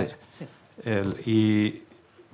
Y de una manera como, y me opinión inexplicable, le dan el recurso se acoge, pero condenan a uno de los que ganó el juicio a que se vaya, a que retire el colegio del lugar. Si usted ganó, tiene razón, le han violado sus derechos. Hay viene un medio ambiente libre de contaminación, pero se tiene que ir del humedal. Sí, le ordena trasladarse. Le ordena trasladarse. Y a la empresa le ordena que tiene que, efectivamente, creo que había como secado parte de humedal y había como una laguna que retenía el exceso de agua que no era capaz de retener ya el humedal porque había sido intervenido. Sí. Y esto se derramaba la laguna y la piscina de contención y causaba inundaciones en los predios que estaban aguas abajo. Lo que es curioso es que por primera vez, creo yo, pareciera que la Suprema está considerando que el humedal por sí solo merece protección en el sentido, no sé cómo usar la palabra, es como un infante, en el sentido de que es algo que merece protección y que no tiene nadie que lo proteja. Sí. Y que incluso el que va a decir yo quiero que cese la intervención de este humedal porque me está causando a mí una violación a mi derecho constitucional a vivir en un medio ambiente libre de contaminación, él dice, pero incluso usted le está causando un perjuicio a ese humedal, así que usted también, aunque gana, se va, porque aquí lo que importa más que su derecho es el humedal mismo como objeto de protección. Y esa aproximación es bien atrevida y bien interesante. El único problema que tienen las sentencias de la Corte Suprema de Protección es que si cambia la integración de la sala, probablemente cambie el criterio que está aplicando, entonces no hay uniformidad. Y a veces es bastante frustrante, no en este caso no, pero en los casos, por ejemplo, que está litigado en el Tribunal Ambiental y con la invalidación impropia. Lo de la invalidación impropia es algo que desde el punto de vista jurídico, no es que sea aberrante el que exista la interpretación, lo que es aberrante es que la cambien a cada rato. Porque para tú planear una estrategia de defensa hacia la administración o la comunidad, respectivamente, es decir, la labor de un abogado que busca defender los intereses de su cliente, es bien frustrante que un día la Suprema dice, existe la invalidación impropia, 30 días. Después te dice, no, es la invalidación normal, 2 años. Después te dice, no, más de 2 años, incluso tienes que... Y que tu caso dependa de cómo se integra la sala ese día es bastante frustrante. Entonces, en este caso, efectivamente, yo creo que es un paso avance tremendo, pero no diría que es un paso definitivo porque puede cambiar la integración de la sala y cambiar la interpretación. Okay. Pero yo creo que es bastante interesante este tema de que, aparte no es un humedal, tengo entendido que no es un humedal natural. No exactamente, sí, tampoco es tan extenso, pero lo significativo es que, bueno, refleja en realidad lo que pasa en muchas comunidades aquí en Valdivia, una lucha de los vecinos durante años, ¿cierto?, contra empresas inmobiliarias, que tocaba la puerta del municipio, se conversaba lo que se podía, se hacía lo que se podía hacer en definitiva, que se van a la Corte de Apelaciones, pierden en la Corte de Apelaciones y luego escalan a la Suprema y ahí encuentran, digamos, este fallo. Y que hoy día la práctica está obligando a esta empresa a acercarse a la Seremi del Medio Ambiente y efectivamente implementar medidas. ¿Qué medidas? Si uno lee el fallo también no es muy específico, digamos, es bastante como etéreo. Se toca definir eso, pero yo creo que es un gran paso en todo caso. Sí, lo que pasa es que, y de nuevo, esto cuando yo estaba trabajando en la SMA y ahora en el Tribunal Ambiental también es bien delicado este tema de las decisiones regulatorias de un órgano jurisdiccional. Porque la Corte Suprema ni el Tribunal Ambiental, más allá que el Tribunal Ambiental sea un tribunal especializado, no es especializado en el sentido que es la administración. El Ministerio de Medio Ambiente es quien debería tomar la batuta en estos casos. No me refiero a interponer recursos de protección ni nada por el estilo, sino en el objetivo de política pública. Es decir, una política pública activa, por ejemplo, esta de declarar sitios prioritarios, es una estrategia de política pública excelente con las limitaciones que hay hoy en día. Si vamos a esperar a proteger los humedales cuando haya una ley de humedales, o los glaciales cuando haya una ley de glaciares, estamos fastidiados. Entonces, el político, si de verdad tiene un compromiso real con el medio ambiente, más allá de la retórica, debería instruirle a los ministros, y usted me va a empezar a declarar estos sitios prioritarios, haga un estudio, declare los sitios prioritarios, etcétera, porque esta es la poca herramienta que tenemos. En el Congreso, mientras tanto, vamos a ver qué hacemos para sacar una ley como Dios manda, pero por ahora, con lo poco que hay que hacer algo. Y esta estrategia de los sitios prioritarios, lo que hace efectivamente es que te va a poner una suerte de barrera de ingreso a actividades que se hacen en el lugar porque tenías que ingresar al sistema de evaluación de impacto ambiental. Pero ahí hay un solo pequeño problema, y es que se está transformando entonces esta necesidad de pertinencia que comentabas, se está transformando la pertinencia en una especie de permiso. Y ese no es el objetivo que tiene la ley 19.300. Entonces quizás ahí haya un problema regulatorio que se está dando y viene dado, creo yo, porque se están corriendo cada vez más la barrera de lo que estimamos que merece protección, y protección intensa. Entonces, antes decíamos, ¿qué es lo que merece protección intensa? Artículo 10 más artículo 11 de la ley 19.300, necesitas un estudio de impacto ambiental. Para ingresar al CIA estás en el artículo 10 y el reglamento te va a desarrollar, por ejemplo, este concepto jurídico indeterminado de actividad industrial. Actividad industrial, el regulador lo fija en un número tal, el Ministerio de Medio Ambiente, el presidente con su potestad reglamentaria de ejecución. Y cada vez uno se siente más incómodo con esos valores. Dice 2.500, qué sé yo, no sé qué número, chanchos al mes faenados. Muchos. Pero hace 10 años atrás eran pocos. Pero la comunidad cada vez está más concientizada con el tema y quiere vivir en un medio ambiente que efectivamente le sea grato para vivir, que sea agradable, que le sea saludable. Entonces 2.500 no, tiene que ser mucho menos. ¿Qué hacían estas empresas? Iban, pedían una pertinencia para cubrirse las espaldas y después se van y hacen su proyecto. Entonces esta regla como de la pertinencia también hay que tomarla con un grano de sal, con precaución. Pero yo creo que a la larga, sinceramente, como les dije antes, es un tema severo de financiamiento. Severísimo. Ustedes no se lo imaginan los problemas que hay dentro de la administración para poder cumplir con las metas que se traza la ley y lo que se espera de la ley. Les pongo un ejemplo, solamente en la Superintendencia de Medio Ambiente a mí me tocó responder varias veces a oficios que nos llegaban de Contraloría requiriéndonos informes de por qué no habíamos sancionado a tal empresa o qué pasaba con el Decreto Supremo 90. Entonces nosotros hacíamos los cálculos rápido porque teníamos una hoja Excel con las horas funcionarios que se necesitaban para hacer todos estos trámites y le mostramos a Contraloría que sancionar todas las empresas que habían infringido el Decreto Supremo 90 hacía que en un año hacía que la SMA consumiera casi el 70% de las horas funcionarios que tiene la división de sanción. Por lo tanto, si haces esa y sancionas a todas las empresas que incumplen el TC 90, tienes un 30% de horas disponibles, pero ahí tienes resoluciones de calificación ambiental, planes de descontaminación, normas de emisión. No da. Entonces, es frustrante el tema. Y no es que sea de ahora, hay estudios acá mismo en Chile de los años 60 donde ya se estaba planteando ese tema. Y en los años 70, en los años 80, incluso bajo el gobierno militar, dictadura, como quieran llamarle, había estudios de la época donde decían, aquí lo que pasa es que la poca regulación que hay no la fiscalizamos. Y no la fiscalizamos porque no le damos plata. ¿Y cuál es la solución para el problema? Curiosamente no era dar la plata para que fiscalizaran, vamos a modificar la regulación. Si hacemos una regulación que sea un poco más sofisticada, vamos a solucionar el problema de que nadie la cumple. A mí me parece que esa es la definición del absurdo. ¿Ah? Lo que hay es que comprometerse y pasar el dinero. Gracias. De nada. Bien, ¿más preguntas? Por acá al lado. Primero por allá, después seguimos por acá al medio. Bueno, muchas gracias por su exponencia, estaba muy interesante.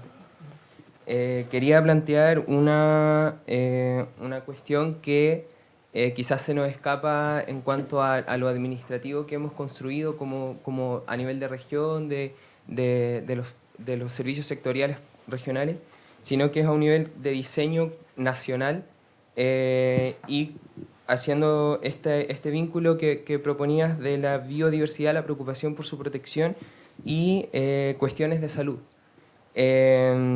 Entonces, un tema que está actualmente en conversación, en discusión, es esta cadena que se ha generado de ecocidio, quizás como para dramatizarlo, pero que es así, que empieza quizás planteándolo en Magallanes con Isla Riesco, la industria del carbón, la mega minería del carbón, y que este carbón después lo quemamos en Quintero con termoeléctricas, y que tenemos 2 zonas de sacrificio, que pareciera que no existe un diseño respecto a este tipo de problemas donde tenemos problemas en la cadena, más que si tenemos que supervisar la ejecución de un proyecto como proyectos aislados. Entonces, lo que quería saber era su apreciación, su diagnóstico respecto a estos límites que hemos construido como sociedad para tratar estos temas y desde dónde ustedes proponen observar este problema que tenemos actualmente en discusión de esta cadena que les comento. ¿A cualquiera?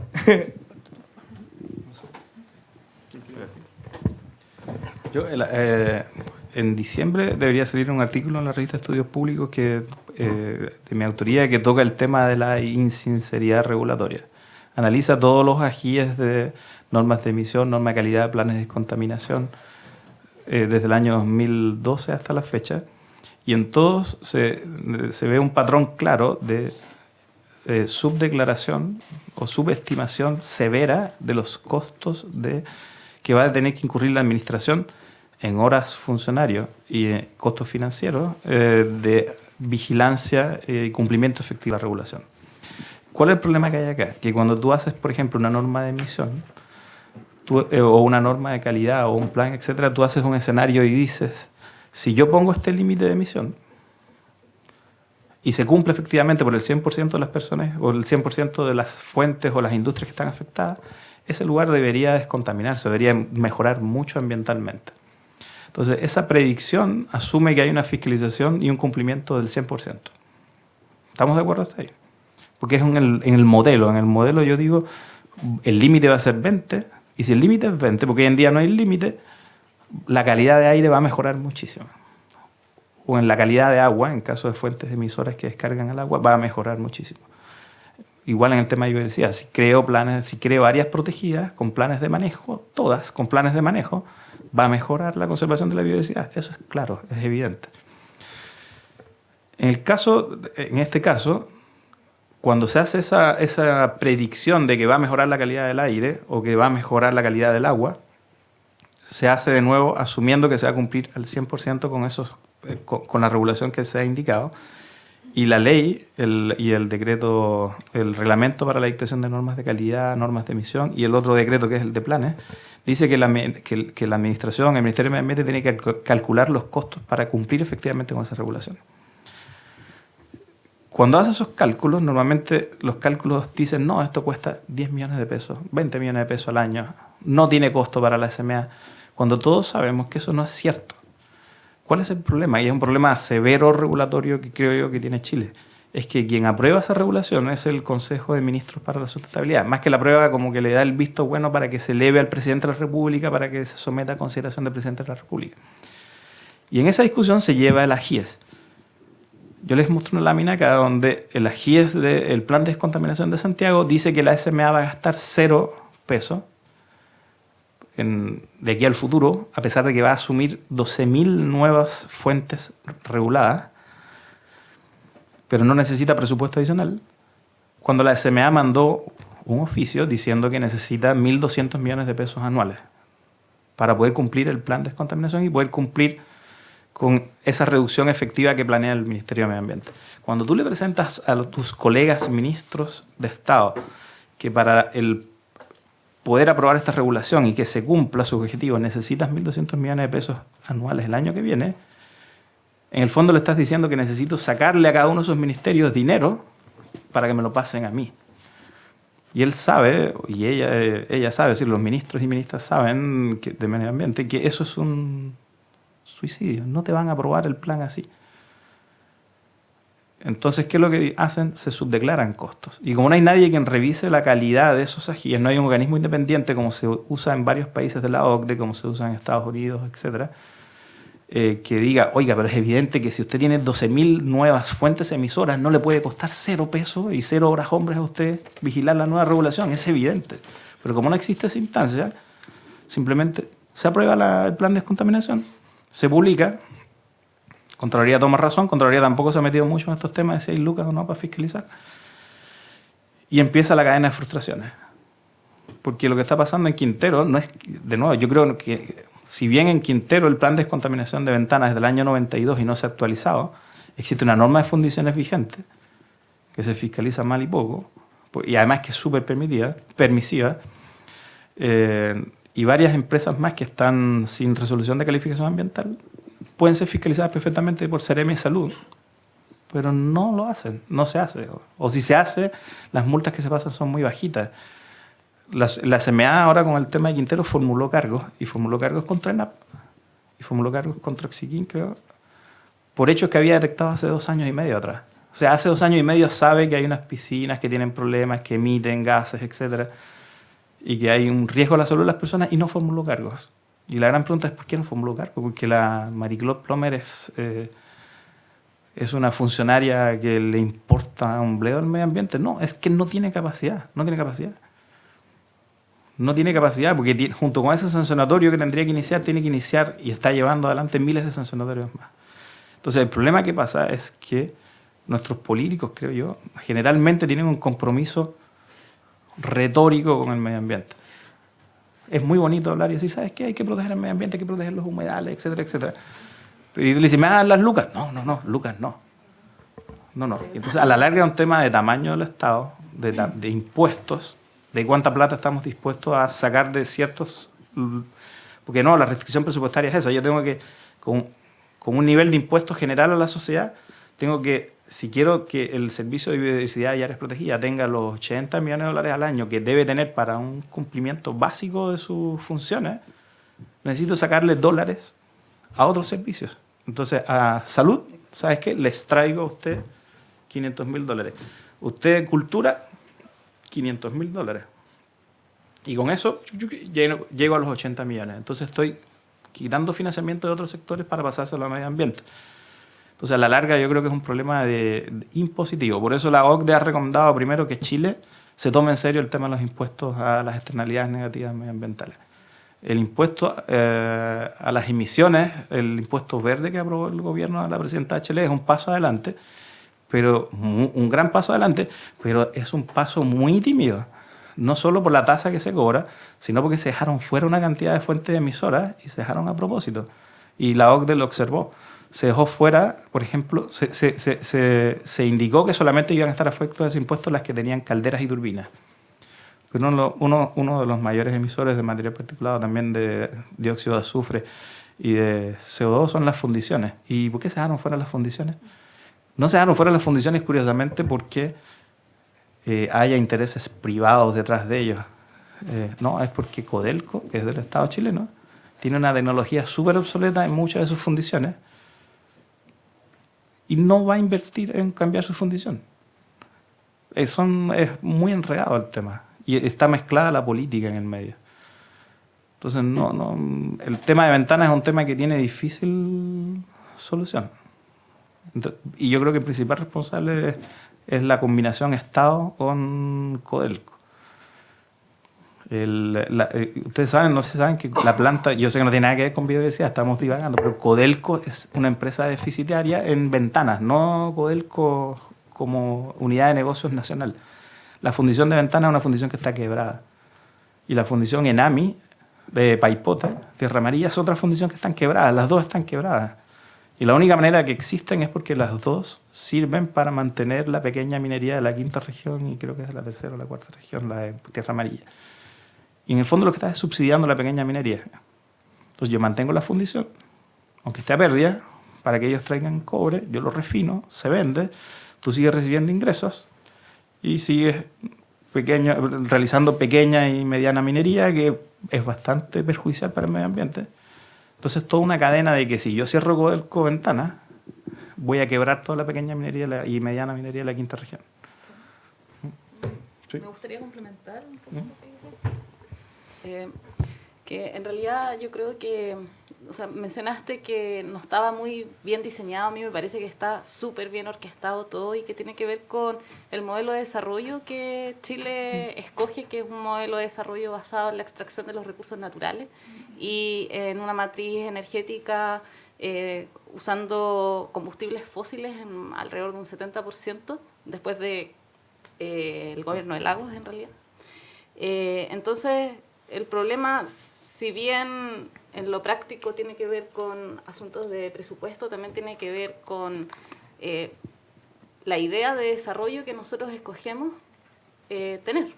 Y en esa idea de desarrollo, por supuesto que Isla Riesco y el uso del carbón para la generación de energía, las fundiciones que están enmascarando también pérdidas y para mantener algo que en realidad ni siquiera existe. Yo no sabía eso que estabas mencionando tú. ¿De la pequeña minería? Sí, de que estaban en quiebra esas dos empresas. Las dos unidades están quebradas. Enami está quebrada. Sabía De hecho, que sus tecnologías eran obsoletas, pero además están pero quebradas. Sí.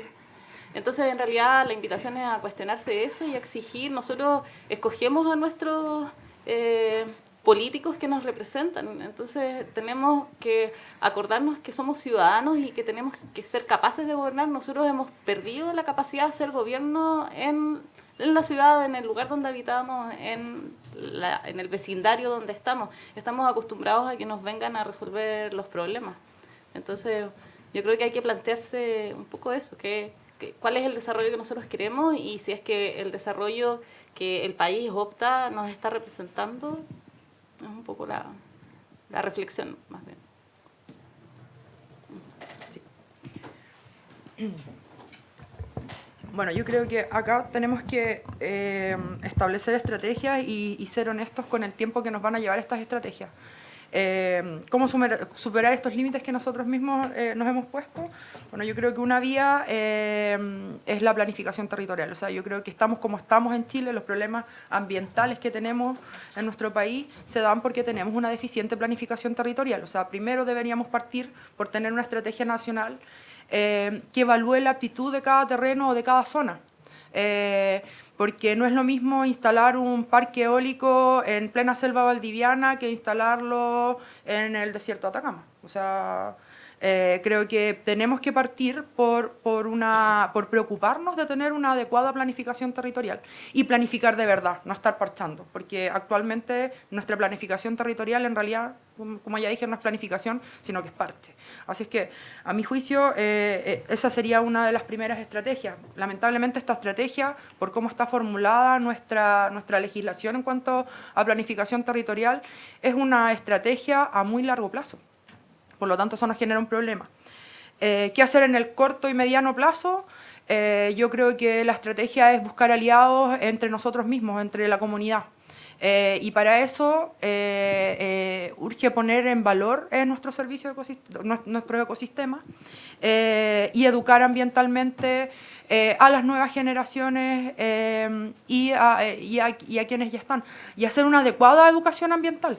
Porque hoy en día siento yo que es muy débil, que la gente se queda con la charla que le van a dar, pero no se logra con esa educación ambiental crear una conciencia ambiental que nos otorgue aliados. Yo creo que la estrategia en estos momentos es tener aliados entre nosotros mismos, que vayan transmitiendo este mensaje de la importancia que tienen estos ecosistemas. Eso es a mi juicio. ¿Finalizamos con su pregunta? Bueno, en primer lugar, muchas gracias a todos por sus ponencias, de verdad, todas muy útiles y muy interesantes. Y para contextualizar un poco, yo soy de Concepción, formo parte de un grupo multidisciplinario de recuperación y conservación de algunos de los humedales de la región del Biobío. Y existe uno en particular, que es el humedal Lenga, que tiene la calidad de ser un santuario de la naturaleza, está declarado santuario de la naturaleza. Y en ese contexto me gustaría saber cuáles son las facultades específicas que tiene el tener esta calidad y por otro lado cuáles son las potestades que mantiene el Consejo Nacional de Monumentos Nacionales con respecto a este tema.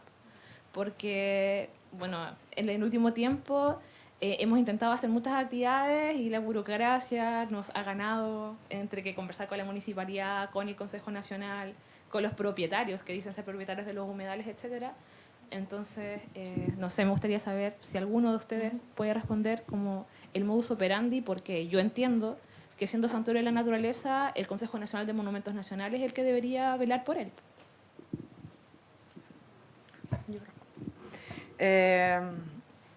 Bueno, nosotros hace un tiempo estuvimos participando, ustedes en Concepción tienen la Mesa Metropolitana de Humedales.